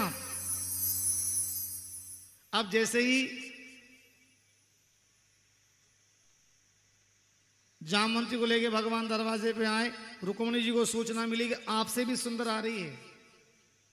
हाँ, सूचना मिली कि इतनी सुंदर रानी, जितनी रानियां हैं ना, उसमें सबसे सुंदर रानी भगवान लेके आ रहे जंगल से। तो रानी ने तो घूंघट निकाल रखा। अब रुक्मिणी जी को चिंता हो गई कि मेरे से भी सुंदर तो भगवान हमारे राज दरबार में थोड़ी आएंगे। रुक्मिणी ने मन ही मन में बड़ा विचार किया, खेद किया, दुख किया, क्या करें, कैसे करें, एक बार इसका मुंह देख लेने के कितनी सुंदर है। अब जैसे ही रानी आई, रुक्मिणी जी आरती उतारे, उससे पहले उसका घूंघट खींचे। भगवान ने उसे कहा था, हम नहीं कहें जब तक आप किसी को मुंह नहीं दिखाओगे। एक ना भगवान की चाल। अब जामवंती ने अपना घूंघट कस के पकड़ लिया, रुक्मिणी जी के मुंह तो दिखाओ, नई नवेली दुल्हन आई हो, अब मुंह नहीं दिखाओ। मुंह नहीं दिखाओ तो रुक्मिणी जी को आया गुस्सा। रुक्मिणी जी को लग रहा है कि ये मेरे से ज्यादा सुंदर है। तो रुक्मिणी जी ने क्या श्राप दिया, तू मेरे जैसी हो जा। बजाओ तालियां, समझ में आया हो कुछ तो, ध्यान हो कथा में। तो भगवान ने कहा मुंह मत दिखाना, क्योंकि वो रीछड़ी थी, बाल आंखों पे, सिर पे, सब पे बाल ही बाल थी, पूरा मुंह दिखता नहीं था, आंखें आंखें चमकती थी, काली कलोटी थी। भगवान ने कहा घूंघट को दबाए रहना। रुक्मिणी जी ने कहा मुंह दिखा दो ना, हमने सुना कि आप बहुत सुंदर हो, बहुत सुंदर हो, हमारे से भी सुंदर हो। तो ईर्ष्या होगी रुक्मिणी जी को। मुंह दिखाया नहीं, घूंघट खोला नहीं, तो रुक्मिणी जी ने मन ही मन में श्राप दिया, तू मेरे से ज्यादा सुंदर नहीं हो सकती, तुझे श्राप है, तू मेरे जैसी हो जा। और जैसे ही मेरे जैसी होने का श्राप दिया, भगवान ने कहा जादू चल गया, अब बोले घूंघट उठा लो। तो रुक्मिणी जैसी हो गई, रीछड़ी थी, काली थी। तो जितनी रुक्मिणी जी सुंदर है ना, वैसी जामवंती भी सुंदर हो गई। ये भगवान की एक लीला है। यहां भगवान नारायण सत्यभामा, रुक्मिणी, मित्र वृंदा, लक्ष्मणा, एक कालिंदी सूर्य की बेटी, ये भगवान की रानी थी। मैं रवि तनया तप करूं, कालिंदी ममना, पति मिले श्री कृष्ण, अर पूर्ण हो सबका। कालिंदी से भी भगवान ने विवाह किए, यानी भगवान के 8 पटरानियां हो गई है। कितनी? 8 पटरानियां भगवान के हुई जो विवाह किया। और 16,101 भौमासुर ने बंदी बनाई थी। कितनी? 16,101 को भौमासुर ने बंदी बनाई थी। नारद जी ने सूचना दी, भगवान सेना लेके गए, भौमासुर के नगर पे प्रवेश किया, आक्रमण किया, उसके बेटे को पकड़ा, उसके पिता को पकड़ा, कहा कि तूने बालाओं पे अत्याचार किया है, कन्याओं पे अत्याचार किया है, सुना है कि हर देश से हर राजकुमारी का तुमने हरण किया है, 16,100 तुम्हारे जेल में बंद है। तो भगवान ने लड़ाई करके 16,100 राजकुमारियों को छुड़वाया था। छुड़ाते ही उन राजकुमारियों से भगवान ने कहा, नारद जी कह दो इनसे, इनका परिचय पूछो, कौन से देश से हैं, कौन से गांव से हैं, इनको रथ में बिठा करके सम्मान के साथ इनके परिवार वालों को सौंप दी जाए। 16,100 राजकुमारियों ने एक साथ हाथ जोड़ के प्रार्थना की, हे नारद जी महाराज, जिस दिन हमारे घर से इस अपवित्र दुष्ट ने अपवित्र हाथों से हमें छुआ और हमें जेल में बंद किया, उसके बाद हमारा समाज, हमारा पर्व, हमारा घर, हमारा परिवार हमें स्वीकार नहीं करेगा। हम घर से बेघर हो गई हैं, इतने दिन हम जेल में बंद रह चुकी हैं, और हमने जेल में जो तपस्या की, जो भक्ति की, जो साधना की, यही की कि जो भी हमें जेल से छुड़ाएगा, जो भी हमारी रक्षा करेगा, हमारा आत्मसमर्पण लौटाएगा, वो जीवन भर हमारा पति होगा, जो हमें छुड़ाएगा दुष्ट के चुंगल से। नारद जी आपने छुड़ाया? नारद जी ने कहा मेरी हिम्मत नहीं। तो हमें किसने छुड़ाया? इस दुष्ट को किसने सजा दी? बोले वो मुरली वाले बैठे हैं, बाके बिहारी बैठे हैं, ये उनकी लीला है। उन्होंने श्रोणितपुर को कब्जे में किया है और यहाँ लड़ाइयाँ हुई हैं, उनके बेटे को मारा और इसको बंद किया, भौमासुर को, और 16,100 राजकुमारी को भगवान कृष्ण भगवान ने छुड़वाया है। तो नारद जी कह दो कृष्ण से आला लीला बांस कटवा दे, चौरी सजवा दे, और 16,100 के साथ कृष्ण हमारे से वर्ण करके हमारे पति बन जाएं। यही हमारी प्रार्थना जेल में हमने की थी। ये सामूहिक सम्मेलन आज नहीं चले। आज राठौड़ समाज का सम्मेलन, वैष्णव समाज का सम्मेलन, ब्राह्मण समाज का सम्मेलन, जो भी समाज के सम्मेलन चल रहे ना, ये आज नहीं चले। ये उस जमाने की सोच है। भगवान कृष्ण कन्हैया चाहते थे तो अलग अलग चौरी बना करके, अलग अलग रूप धारण करके भगवान 16,100 राजकुमारियों के साथ विवाह कर सकते थे, लेकिन भगवान ने एक ही चौरी में 16,100 राजकुमारियों के साथ वर्ण करके समाज को शिक्षा दी कि ज्यादा खर्चा नहीं करना, गरीब भी एक साथ चले और पैसे वाला भी एक साथ चले। ये द्वापर की सोच है, इनसे पहले भी सोच है। त्रेता की बात करें तो राजा जनक जी ने 4 ही पुत्रियों के लिए एक ही चौरी बनाई थी। वो तो धनवान थे, उनके पास क्या कमी थी? राम की बारात अलग से कर लेते, भरत की अलग से कर लेते, 1 महीने बाद शत्रुघ्न की कर लेते, 1 महीने के बाद लक्ष्मण की कर लेते, उनके धन की क्या कमी थी? लेकिन हम तो राजा हैं, कर लेंगे, लेकिन हमारी प्रजा एक जैसी नहीं है, रात दिन खेती करती है, मेहनत करती है, बेटियों की कैसे शादी करेंगे? तो कि सामूहिक सम्मेलन का रिवाज चालू कर दो। घर में 4 बेटियां हैं, एक साथ सगाई करके चारों बारात बुला लो, एक ही भोजन में, एक ही तोरण में, एक ही चौरी में, एक ही खर्चे में, चारों बेटियां। अच्छा, आप चारों का एक साथ हुआ है? क्या बात, जोरदार तालियां बजाएं। ये भुआ जी कह रहे हैं, देखो आप, ये संदेश समाज के लिए होना चाहिए, परिवार के लिए होना चाहिए। तो राजा जनक जी ने अपनी पुत्रियों का विवाह, सीता, मांडवी, सत्यकीर्ति, उर्मिला, कहते हैं कुशध्वज इनका भाई था, चारों का एक चौरी में, एक साथ, एक लगन में, एक विवाह आगे तक थी कि सामूहिक सम्मेलन जो है वो अभी से रिवाज हो जाएं। राजा करेंगे बड़ी पहल तो प्रजा करेगी, कि आने वाला समाज शिक्षा ले। बस यही कारण था। भगवान कृष्ण कन्हैया के कुल 16,108 रानियां हुई है। और महाराज जी बता रहे थे कि प्रत्येक रानी के लिए संतान नहीं होने से शिव जी का उपास किया था, यज्ञ किया था, अनुष्ठान करवाया था। तो कहते हैं कि प्रत्येक रानी के 10-10 बेटे और एक बेटी हुई थी। तो 16,108 में आप लगाओ 10-10 बेटे, एक बेटी। भगवान के कितना परिवार बड़ा है, कितना वंश बड़ा है। अभी तो भगवान के बेटे ही हुए हैं, बेटियां हुई है, भगवान दादाजी भी बने, भगवान जी के पोता भी हुए। कृष्ण कथा अथा सागर है। भागवत में आपको ज्यादा याद रहे ना रहे, यदुवंश की एक कथा आप याद रख लीजिए, बस केवल एक। जामवंती के जो बेटा हुआ था, सबसे बेटा, उसका नाम सांब हुआ था। क्या नाम हुआ? सांब। 56 करोड़ यादव हो गए थे, बहुत बड़ा साम्राज्य हो गया था यादवों का। ये धरती माता यादवों की बोझ से दबने लगी थी। इधर चलते ना वो 56 करोड़ एक साथ में, तो पृथ्वी माता दब जाती थी, सहन नहीं कर पाती। शेषनाग जी का सिर गर्म हो जाता, वो एक जगह बैठते थे जहां। भगवान ने कहा महाभारत का युद्ध करवा दूंगा, 100 करोड़ कौरवों को मरवा दूंगा, 5 पांडवों को कर दूंगा, क्षमता हो जाएगी। लेकिन हमारे परिवार का क्या होगा?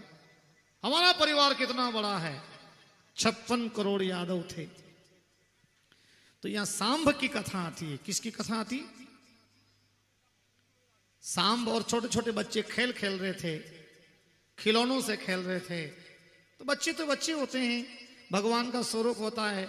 कहीं कुछ भी खेल ले, कहीं भी घूम जाए, कहीं बैठ जाए, कहीं भी खा ले, कहीं पी ले, कहीं चले जाए, बाल स्वरूप भगवान है।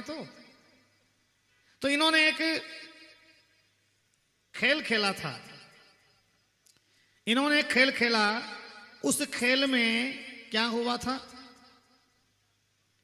कि सांब को जनाने वस्त्र पहनाए, जनाने परिधान पहनाए। सांब को बड़ा पेट करके दुल्हन बनाया, गर्भवती। और खेल खेल में ब्राह्मणों तक पहुंच गए और ब्राह्मणों से पूछ लिया कि हमारे ये नई नवेलन दुल्हन आई है, इसके गर्भ में क्या पल रहा है, क्या होने वाला है, कब होगा, कैसा होगा, कैसा गुणीजन होगा।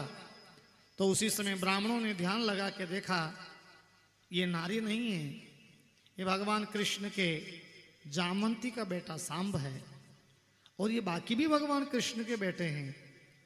तो इन्होंने ब्राह्मणों का उपहास उड़ाया, हंसी उड़ाई। इसलिए कहीं न कहीं अपन चाहते हैं कि ब्राह्मणों की हंसी उड़ाई, उपहास उड़ाया, इसलिए इनको श्राप दिया जाए, ताकि आने वाले साधु संतों ब्राह्मणों की कोई बड़े घर के बच्चे उपहास ना उड़ाए, बड़े घर के बच्चे कोई हंसी ना उड़ाए।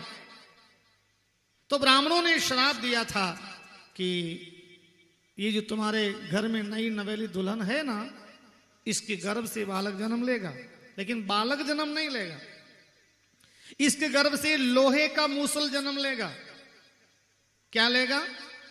जोर से बोलो। लोहे का मूसल जन्म लेगा। उस लोहे से तुम्हारे यादव वंश का सर्वनाश हो जाएगा। तुमने ब्राह्मणों का हंसी उड़ाया, मजाक उड़ाया, ब्राह्मणों का मान सम्मान नहीं किया। तो कहते हैं इसीलिए ब्राह्मणों का मजाक उड़ाया, हंसी उड़ाई, जिससे लोहे के मूसल ने जन्म लिया। उग्रसेन जी महाराज, वसुदेव जी महाराज, सबकी मंत्रणा हुई। समय आया, लोहे के मूसल ने जन्म लिया और उसे समुद्र किनारे ले जाया गया। चट्टान पे उसे घिसा गया। घिसते गए, उसके कण पानी में उतरते गए, घिसते गए, उसके कण पानी में उतरते गए, घिसते गए, उसके कण पानी में उतरते गए। आखिरी टुकड़ा घिसा नहीं गया, जिसे पानी में बहा दिया गया था। ऐसा कहते हैं कि उसी को एक मछली ने निगल लिया था, और उस मछली को एक जरा नाम का भील मछली में जाल में पकड़ के लाया। पेट को चीरा तो उसके पेट से लोहे का टुकड़ा निकला, जिसे घिस घिस के उसने तीर की आंखें की नोक बनाई थी। ये जरा नाम का भील पिछले जन्म में कौन था, भगवान से क्या दुश्मनी थी और क्यों भगवान की एड़ी में उसने तीर लगाया था। कृष्ण भगवान को इसी लोहे के टुकड़े से जाना पड़ा था। भगवान कृष्ण कन्हैया ने 125 वर्ष तक लीलाएं की थी पृथ्वी लोक के ऊपर। ये आखिरी स्कंद में कथा आती है, भगवान कृष्ण की लीला समाप्त होती जहां आती है। कहते हैं कि यादवों का नाश ब्राह्मणों के श्राप से हुआ था, और कहते हैं कि बस यही कारण था कि वो जो मूसल घीसा गया, जल में बहाया गया, जिससे एरा नाम की गाश बनी थी। क्या बनी?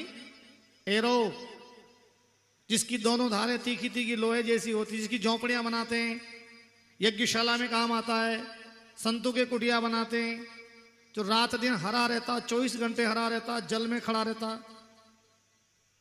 इसकी दोनों धारें जो है तीखी तीखी काली काली, वो इस मूसल के कणों से बनी लोहे की धार से। कहते हैं कि एक समय यादवों ने वारुणी नाम की मदिरा पी, और जिससे इन यादवों का सर्वनाश हुआ।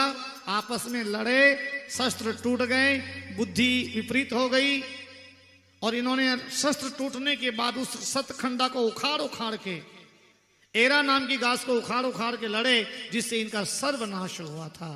और जो तीर जरा नाम के भील ने भगवान कृष्ण के पैर में मारा था, वो पिछले जन्म में बाली था। कौन था? बाली, सुग्रीव का भाई बाली, जिसे भगवान राम ने पेड़ की आड़ में छुप करके चुपके से तीर मार के मारा था। उसने कहा कि मेरी रण लालसा पूरी नहीं हुई, मैं आपसे लड़ाई करूंगा। भगवान ने कहा अभी तो मर्यादित अवतार है, अगले अवतार में हम कृष्ण बन के आएंगे और आप जरा नाम के भील बन के आओगे। उस समय आपके तीर से छुटा हुआ, बाण से छुटा हुआ तीर हमारे पैर में लगेगा, जिससे हमें भी दुनिया छोड़ करके साकेत धाम जाना पड़ेगा, वहां तुम्हारी इच्छा पूरी होगी। बस भागवत कथा तो अथाह सागर है, समुद्र है, चलता जाए होता जाए, इसमें जितने गोते लगाएं उतना कम पड़ता है। भगवान कृष्ण कन्हैया की विश्व पितामह पे आके रुक जाती है कथा, और अपन ने शुरुआत भी भागवत वहीं से की। कहां से की? कहां से शुरू होती है? महाभारत का पार्टी तो है। बस सारे मर जाते हैं, कौरव मर जाते हैं, अधर्म का नाश हो जाता, धर्म की जीत हो जाती, पांचों पांडव विजय श्री प्राप्त करते हैं, विश्व पितामह बाणों की सैया पे उत्तरायण की प्रतीक्षा करते हैं। सूर्य दक्षिणायन में 6 महीने रहता है और 6 महीने रहता उत्तरायण में, और उनको इच्छा मृत्यु का वरदान था, फिर भी उन्होंने प्रतीक्षा की थी। शस्त्र टूटे हुए,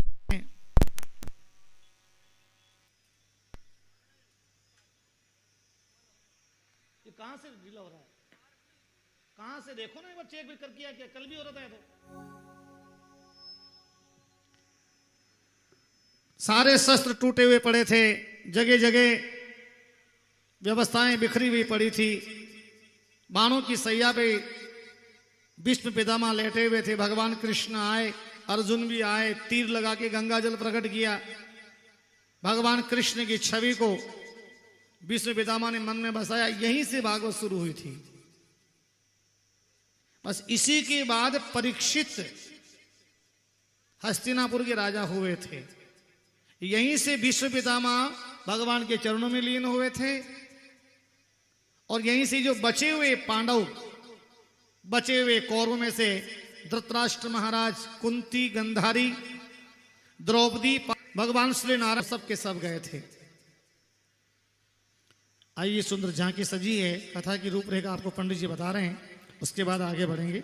श्री राधे, श्री राम। बोली सच्चिदानंद भगवान की। जे बोल बारो आनंद नहीं आ रही, कोई बात है, बस आज की समस्या, बस कल कोई नहीं बोला बच्चे। एक बार सभी अपने दोनों हाथ सीधे खड़े करेंगे सब। कहते हैं कि जिनके हाथ ऊपर उनकी किस्मत सुपर। और एक बार सभी जोरदार श्री द्वारकाधीश भगवान का जयकारा लगाएंगे। बोली द्वारकाधीश भगवान की।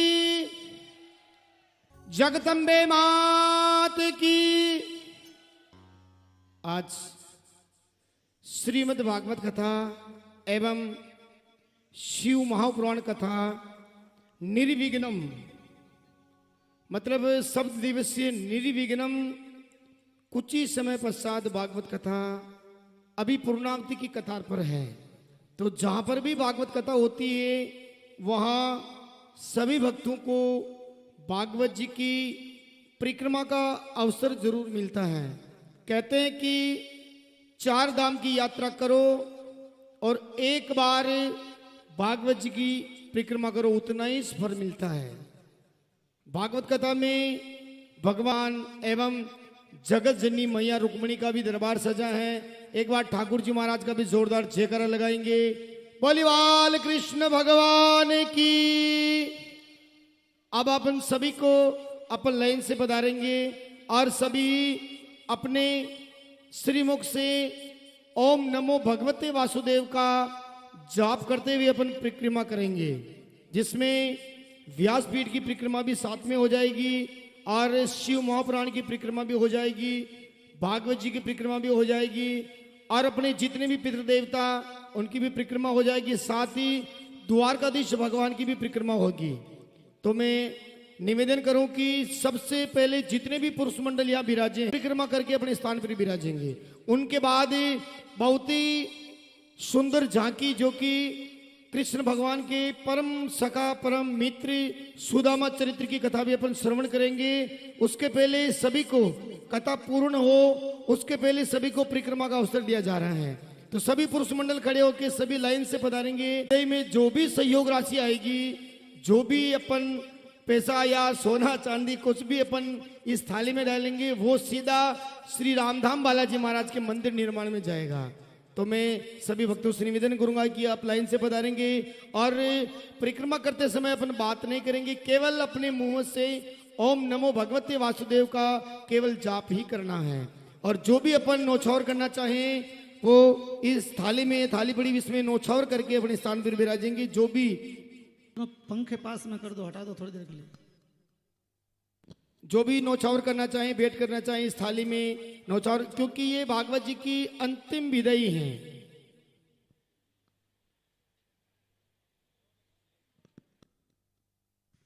भगवान का आशीर्वाद भी लेते जाएं। हाँ ठाकुर जी आशीर्वाद भी देवो, आशीर्वाद ऐसा देवो कि ये बंदर में 2022, 23, 24, 25, 26, 27, 30 तक कथा चालू कराए। हाँ जो भी नौछावर करना चाहें, कल आपको कोई नहीं कहेंगे कि यहाँ दोग देवो न परिक्रमा करो न भेंट चढ़ाओ। इसीलिए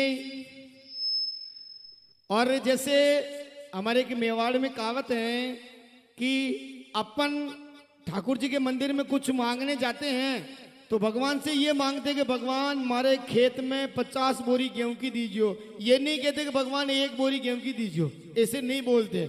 ऐसे अपन भगवान का जो आशीर्वाद लेते हैं ना, सबसे बड़ी चीज मांगते हैं, वैसे ही भगवान के चरणों में सबसे बड़ा नोट चढ़ाना चाहिए। बोले भागवत भगवान की। भगवान का आशीर्वाद प्राप्त करते हुए अपने स्थान पर विराजेंगे और ओम नमो भगवते वासुदेव का अपन जाप करेंगे, जब ही अपनी परिक्रमा सफल होगी। तो छोटे बच्चे वाले होते हैं वासुदेवा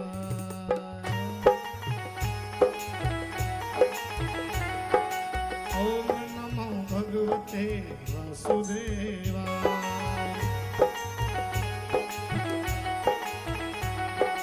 ओम नमो भगवते वासुदेवा। ओम नमो भगवते वासुदेवा। ओम नमो भगवते वासुदेवा। ओम नमो भगवते वासुदेवा। ओम नमो भगवते वासुदेवा। ओम नमो भगवते वासुदेवा। ओम नमो भगवते वासुदेवा। ओम नमो भगवते वासुदेवा।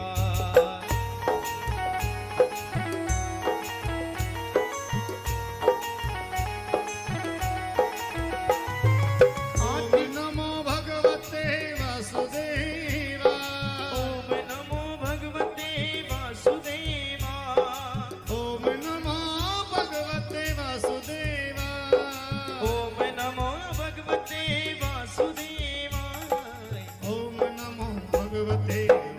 वासुदेवाय ओम नमो भगवते बोली बाल कृष्ण भगवान की सभी आराम।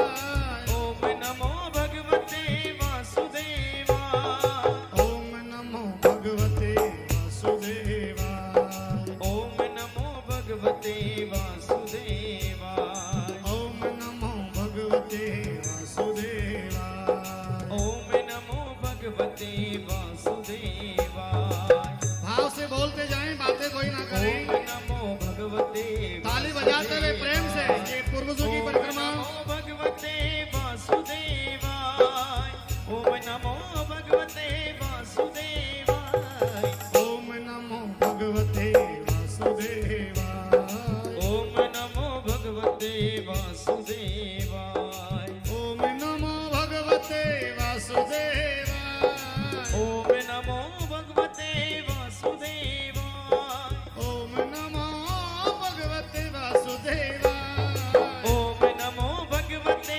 वासुदेवाय ओम नमो भगवते वासुदेवाय ओम नमो भगवते वासुदेवाय ओम नमो भगवते वासुदेवाय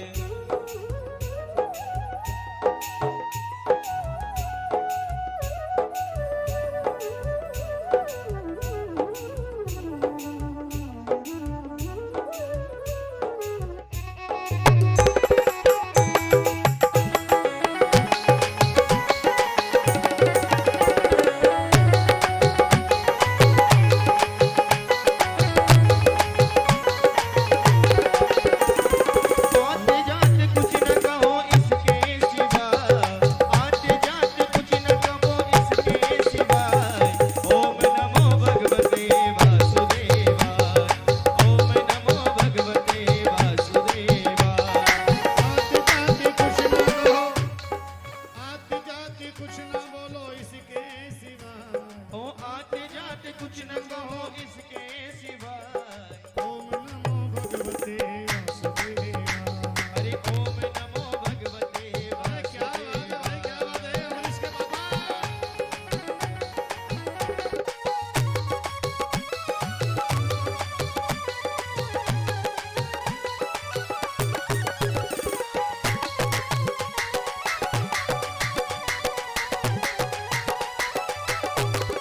आते जाते आते जाते आते जाते जाते आते आते जाते जाते आते आते जाते कुछ न बोलो इसके सिवा ओ आते जाते कुछ न बोलो इसके सिवा ओम नमो भगवते वासुदेवाय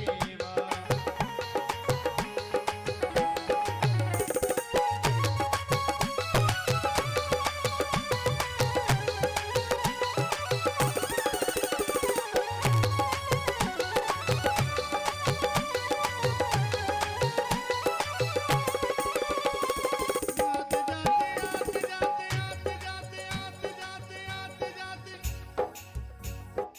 आते जाते कुछ न कहो इसके सिवा आते जाते कुछ न कहो इसके ओम नमो भगवते वासुदेवाय ओम नमो भगवते वासुदेवाय अरे ओम नमो भगवते वासुदेवाय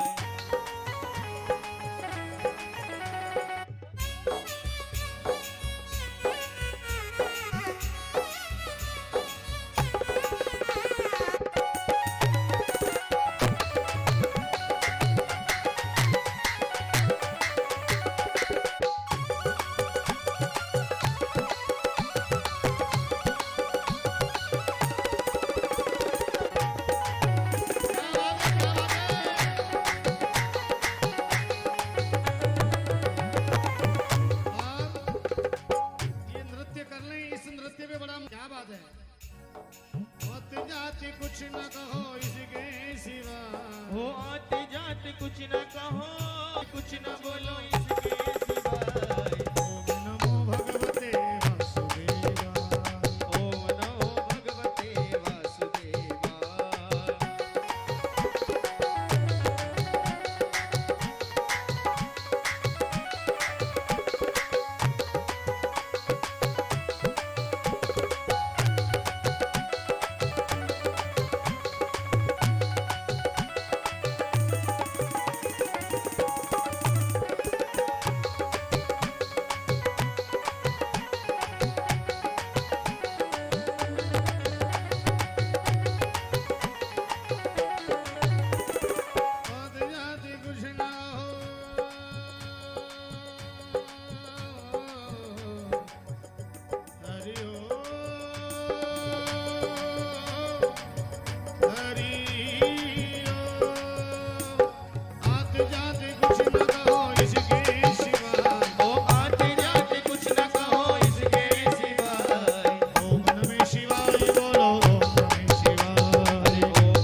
कहो इसके सिवाय, आदिनाथ कुछ न कहो इसके सिवाय।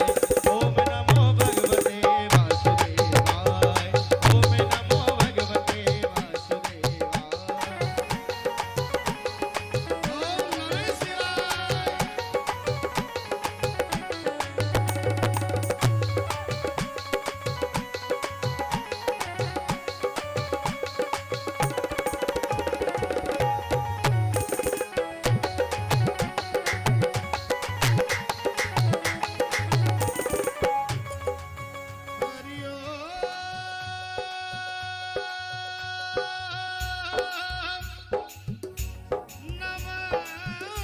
शिवाय। हरि ओम नमः शिवाय। हरि ओम नमः शिवाय। आते जाते कुछ न कहो इसके सिवाय। आते जाते कुछ न कहो इसके सिवाय। आते जाते कुछ न कहो इसके सिवाय। ओम नमो भगवते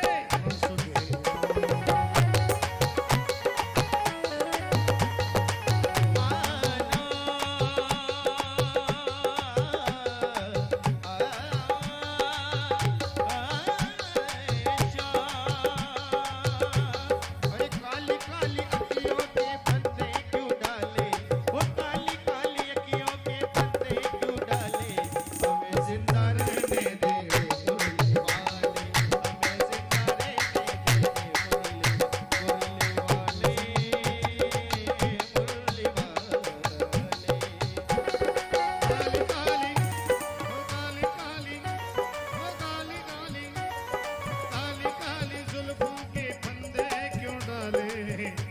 ओ काली काली अखियों के पर्दे क्यों डाले, काली काली अखियों के फंदे क्यों डाले। ओ काली काली अखियों के पर्दे क्यों डाले।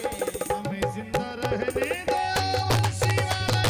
हमें जिंदा रहने दे मुरली वाले, हमें जिंदा रहने दे मुरली वाले। हमें जिंदा रहने दे मुरली वाले, मुरली वाले, मुरली वाले।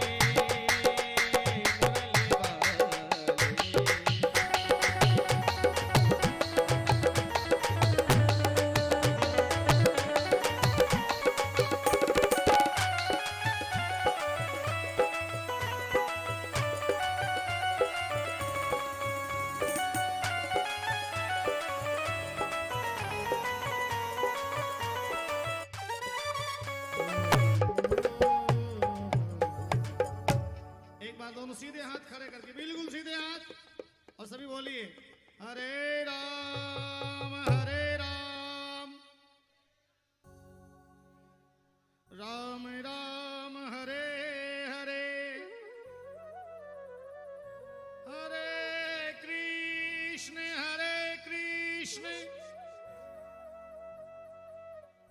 कृष्ण कृष्ण हरे हरे। ओम नमो भगवते वासुदेवाय। ओम नमो भगवते वासुदेवाय। बोली कामेश्वर महादेव की, रामेश्वर महादेव की, क्षेमकरी माता की। आइए श्री राधे श्री राम बोलिए बालाजी महाराज की। लीजिए मैं आप सभी भक्तों को 7 दिन से रामधाम बालाजी महाराज को जो मैं कह रहा हूँ रामधाम बालाजी, तो अपन लीजिए चलते हैं परम पूज्य महाराज श्री के मुखारबिंद से अपन श्रवण करते हैं कि रामधाम बालाजी महाराज जी कौन सी जिले में स्थापित है, कौन से राज्य में, कौन सी तहसील में, कौन से पंचायत में, कौन से गांव में। तो लीजिए कि बहुत ही सुंदर भजन के माध्यम से अपन श्रवण करेंगे। उसके बाद बहुत ही सुंदर दृश्य अपन देखेंगे, भगवान कृष्ण भगवान एवं सुदामा का मिलन देखेंगे। उसके पहले एक बालाजी महाराज का भजन। तो बालाजी महाराज के जो भजन के एक एक बोल आएगा, उन बोल को आप सोचेंगे समझेंगे कि रामधाम बालाजी महाराज कहाँ हैं। उस भजन में अपन सभी को नाचना भी है। जिनको नाचने आता वो नाचेंगे और नहीं आता वो ऐसे ही करेंगे, लेकिन भजन में सब झूमेंगे। बोले बालाजी महाराज की। तो लीजिए चलते परम पूज्य महाराज श्री के पावन चरणों में श्री रामधाम बालाजी महाराज के सुंदर भजन की ओर। श्री राधे।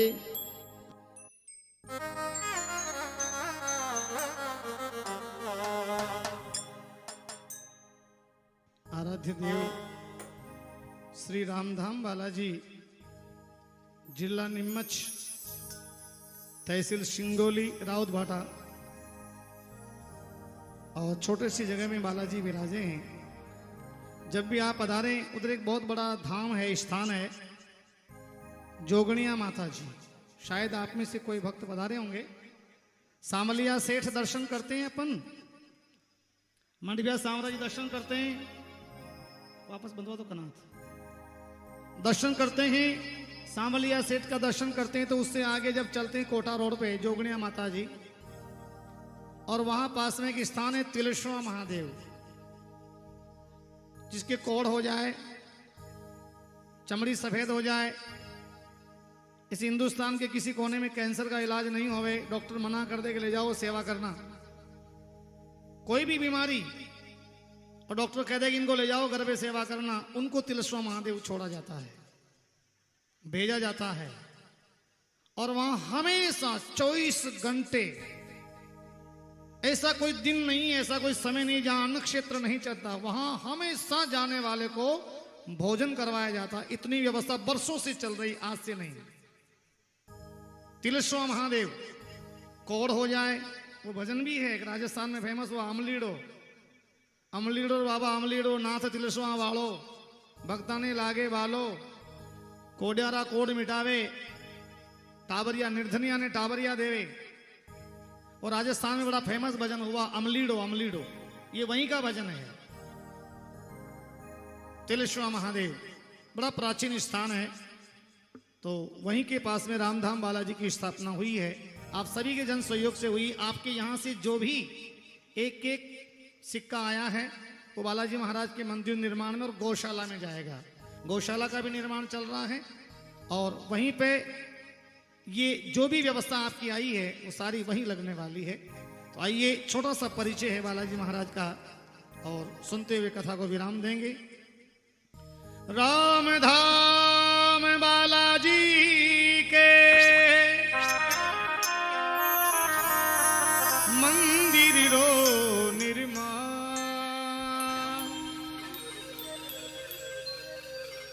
108 कथा भागवत में, बालाजी रो आशीर्वाद।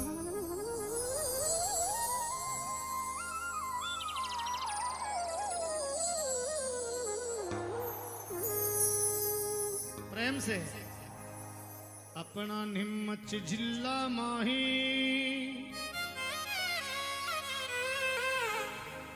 तहसील सिंगोली के माही, ओ जठे अरण्यो छे गाम वठे बालाजी रो धाम, जठे अरण्यो छे गाम वठे बालाजी रो धाम, वो जटे अरण्यो छे गाम वठे बालाजी रो धाम, ओ जठे अरण्यो छे धाम वठे बालाजी रो धाम, वो जटे अरण्यो छे गाम वठे बालाजी रो धाम। दोनों हाथ उठा के बालाजी की ताली की सेवा।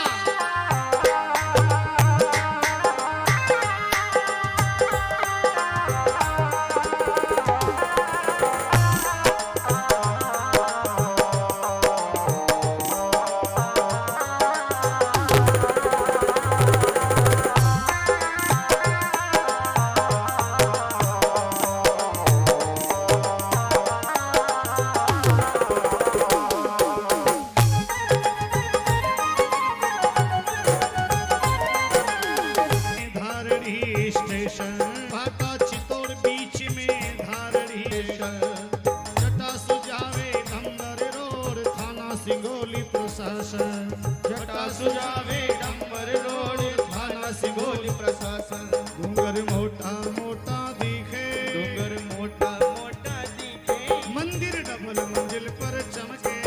मंदिर डबल मंजिल पर चमके, डूंगर मोटा मोटा दिखे, डूंगर मोटा मोटा दिखे, मंदिर डबल मंजिल पर चमके, मंदिर डबल मंजिल पर चमके, विराजे विराजे भोला शिव हनुमान जठे बालाजी रो धाम, विराजे भोला शिव हनुमान जटे बालाजी रो धाम। अपना नीमच जिल्ला माही, नीमच जिल्ला माही, तहसील सिंगोली के माही, तहसील सिंगोली के माही, जठे अरण्यो छे गाम वठे बालाजी रो धाम। ओ जटे अरे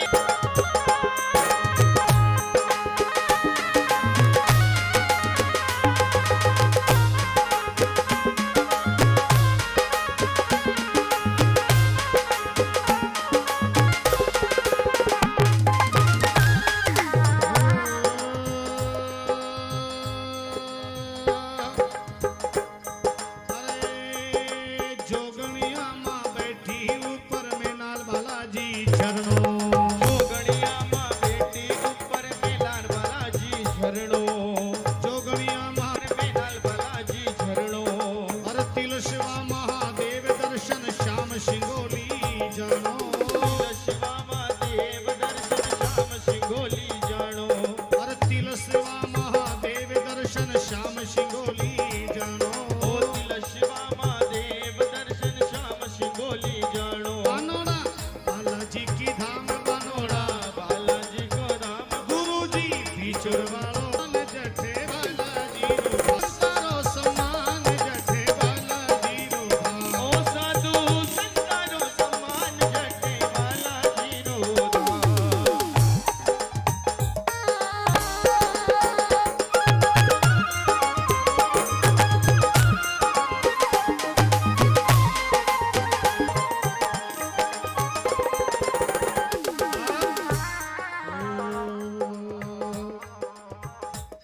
अरे वृद्धा आश्रम वृद्ध जनों का निर्माण चलेगे भारी,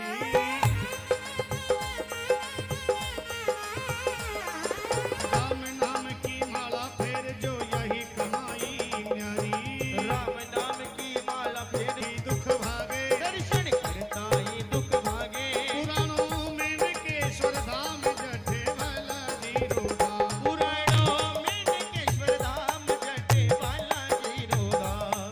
ओ राम धाम बालाजी के चले मंदिर रो निर्माण, हरे राम धाम बालाजी के चले मंदिर रो निर्माण। अरे 108 कथा बोलियो संकल्प बड़ा हो महान, हरे 108 कथा बोलियो संकल्प बड़ो महान। गावे चरना में घनश्याम रे रंगीलो राजस्थान, वो गावे चरना में घनश्याम जटे रंगीलो राजस्थान। ए गावे चरना में घनश्याम रे रंगीलो राजस्थान।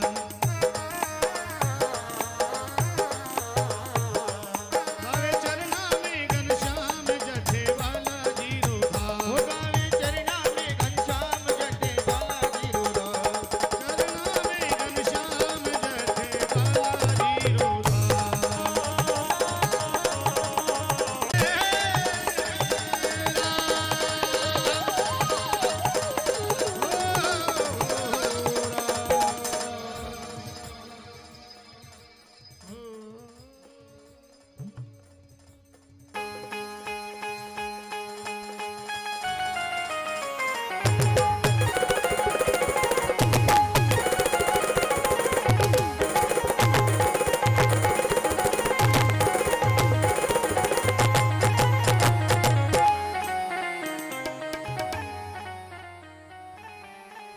बोल श्री राम धाम बालाजी महाराज की, बोले भागवत महापुराण की। समय बहुत तेज चल रहा है, कार्यक्रम बहुत बाकी है, भागवत का विश्राम दें। उससे पहले सुदामा जी भगवान कृष्ण से मिलने के लिए द्वारकापुरी पधारे। आइए सुदामा जी का स्वागत करें तालियां बजा के। बड़ी सुंदर झांकी आपके बीच में तैयार है। सुदामा जी भगवान कृष्ण कन्हैया से द्वारकापुरी मिलने पधारे थे। आप लोग सभी तालियां बजा के सम्मान करें, सुंदर झांकी के दर्शन करें और विराजे रहें। द्वारपाल दरवाजे पे खड़े, पत्नी ने बार बार, देखिए सुदामा कृष्ण के मिलन पर ही भागवत पूरी नहीं होती है। कथा तो 6-7 साल करेंगे जब पूरी होगी। हाँ, 1 साल पूरी नहीं होने वाली है। इसके मुख्य मुख्य चैप्टर अपने लिए, खास खास प्रसंग लिए। ना तो शिव पुराण 7 दिन में पूरी होगी और ना ही ये भागवत कथा पूरी होगी। एक संयोग है 7 दिन का कि कारोबार को एक तरफ रख करके, अपने मन को व्यवस्थित करके एक जगह स्थिर होकर 7 दिन तक अपन से अनुष्ठान में बैठे हैं। बस इसी के बाद कथा विश्राम कर रही है। सुदामा जी भगवान कृष्ण से मिलने के लिए, सुदामा जी बाल सखा रहे हैं, क्योंकि टूट जाते हैं गरीबी में जो रिश्ते खास होते हैं, और मन भी दोस्त बन जाते जब धन पैसा पास होता है। लेकिन भगवान की मित्रता से ये मित्रता क्या होती है? भगवान कृष्ण 16,108 रानियां भगवान के दास दासियां सेवा में खड़े थे। ऐसी स्थिति में भी सुदामा को भगवान पहचाने, भूले नहीं। कोई सीट मिल जाए, बड़ा पद मिल जाए, बड़ा ओहदा मिल जाए तो छोटों को कभी भूलना नहीं। ये संकेत देता है, ये झांकी, ये कथा का विश्राम ये संकेत देता है कि जीवन में हम कितना भी बड़े हो जाएं, लेकिन हमारे छोटे वाले मित्र को, भाई को, परिवार को, बंधु बांधव को भूले नहीं। हो सके जितनी हेल्प करें, मदद करें। ये संकेत देता है झांकी और ये प्रसंग। आइए किस प्रकार से बड़ी सुंदर झांकी आपके बीच सजी। सुदामा जी की पत्नी ने बार बार सुदामा जी को भेजा है और कहा है, जाइए आप कृष्ण से मिल आइएगा। 3 मुट्ठी चावल सुदामा जी की कांख में पोटली बंधा के बांध दिए थे। और सुदामा शब्द नहीं लिखा जा सकता है। ब्राह्मण के आगे कभी गरीब नहीं लिखा जाता। भले ही 2 रोटी खाने के घर में नहीं हो, लेकिन ब्राह्मण कभी गरीब नहीं होता। ब्राह्मण कभी गरीब नहीं हो सकता, दरिद्र हो सकता है। व्यवस्थाएं कमजोर हो सकती है, बड़ी हो सकती है। एक बार साधु ब्राह्मण हाथ यूं कर दे, हमारे घर चरण धर दे और हमारे पे थोड़ा सा यूं आशीर्वाद कर दे तो हमारे जीवन की गाड़ी चलती रहे। कभी ब्राह्मण गरीब नहीं हो सकता है, भले निर्धन हो सकता है, धन कम ज्यादा हो सकता है। भागवत छोटी बड़ी नहीं होती है। भागवत सदैव गुरु महाराज श्री कृपाराम जी महाराज करें, या हमारे राष्ट्र के संत मुरारी बापू करें, या हमारे संत के राष्ट्र कमल किशोर जी नागर, जिन्होंने कम से कम 300 गौशाला, बड़ा पांडाल हो जाए 1 लाख। कथा छोटी बड़ी नहीं होती है। व्यवस्थाओं में तो कथा, हवाई जहाज में भी कथा की लोगों ने, भक्तों ने, लेकिन कथा वही है। व्यवस्थाएं बदल सकती है, छोटी बड़ी हो सकती। आइए सुदामा जी का प्रसंग सुन लेते हैं। ज्यादा समय नहीं लेंगे क्योंकि शिव महापुराण भी अपन को अभी आज ही पूरा करना है। आप सबको शिव महापुराण की कथा भी श्रवण करना है। तो आइए सुदामा जी आपके बीच आए हैं। प्रेम से द्वारपाल खड़े हैं और आते ही सुदामा जी ने जाने की कोशिश की। जहां अपना तत्व होता है, अपनात्व, वहां निर्भीक होता है, निडर होता है। सुदामा जी जाने लगे और द्वारपालों ने प्रणाम करते हुए कहा, बाबा प्रणाम, नमन करते हैं। आप वृद्ध हैं, बूढ़े हैं, कहां जाना है? थोड़ी बातचीत तो करो, कहां से आए हो?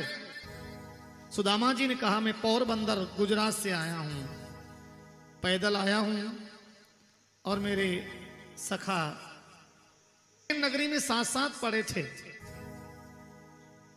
और कृष्ण के ऊपर क्या विपदा पड़ी जो द्वारिका आ गए हैं। बाकी हम बचपन के साथी हैं। देखो देखो ये कहानी और ये दरिद्रता का हाल, कृष्ण के दर पर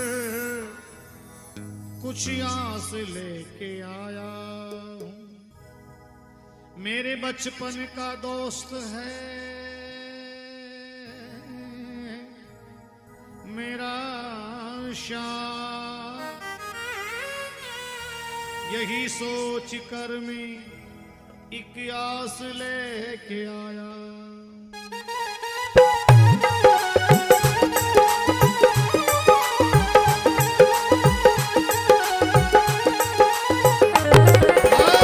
अरे द्वारपालो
एक बार मोहन से जा करके कह मिलने सखा बद नसीब आ गया है। वो मिल के सका बद नसीब आ गया है।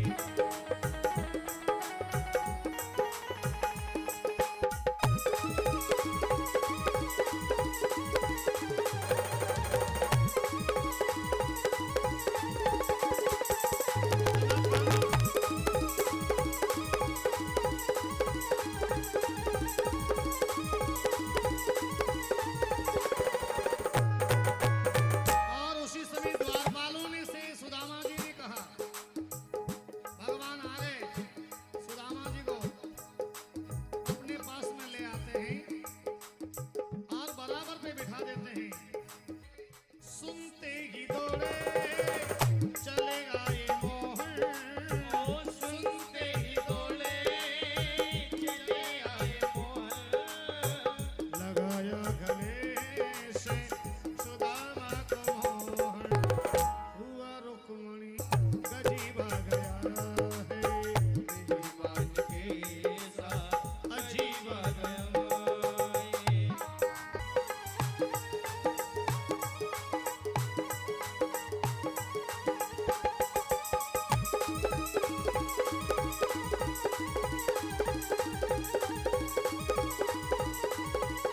वे अपने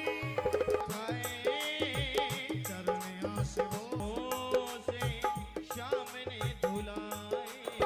न घबराओ प्यारे जरा तुम सुदा।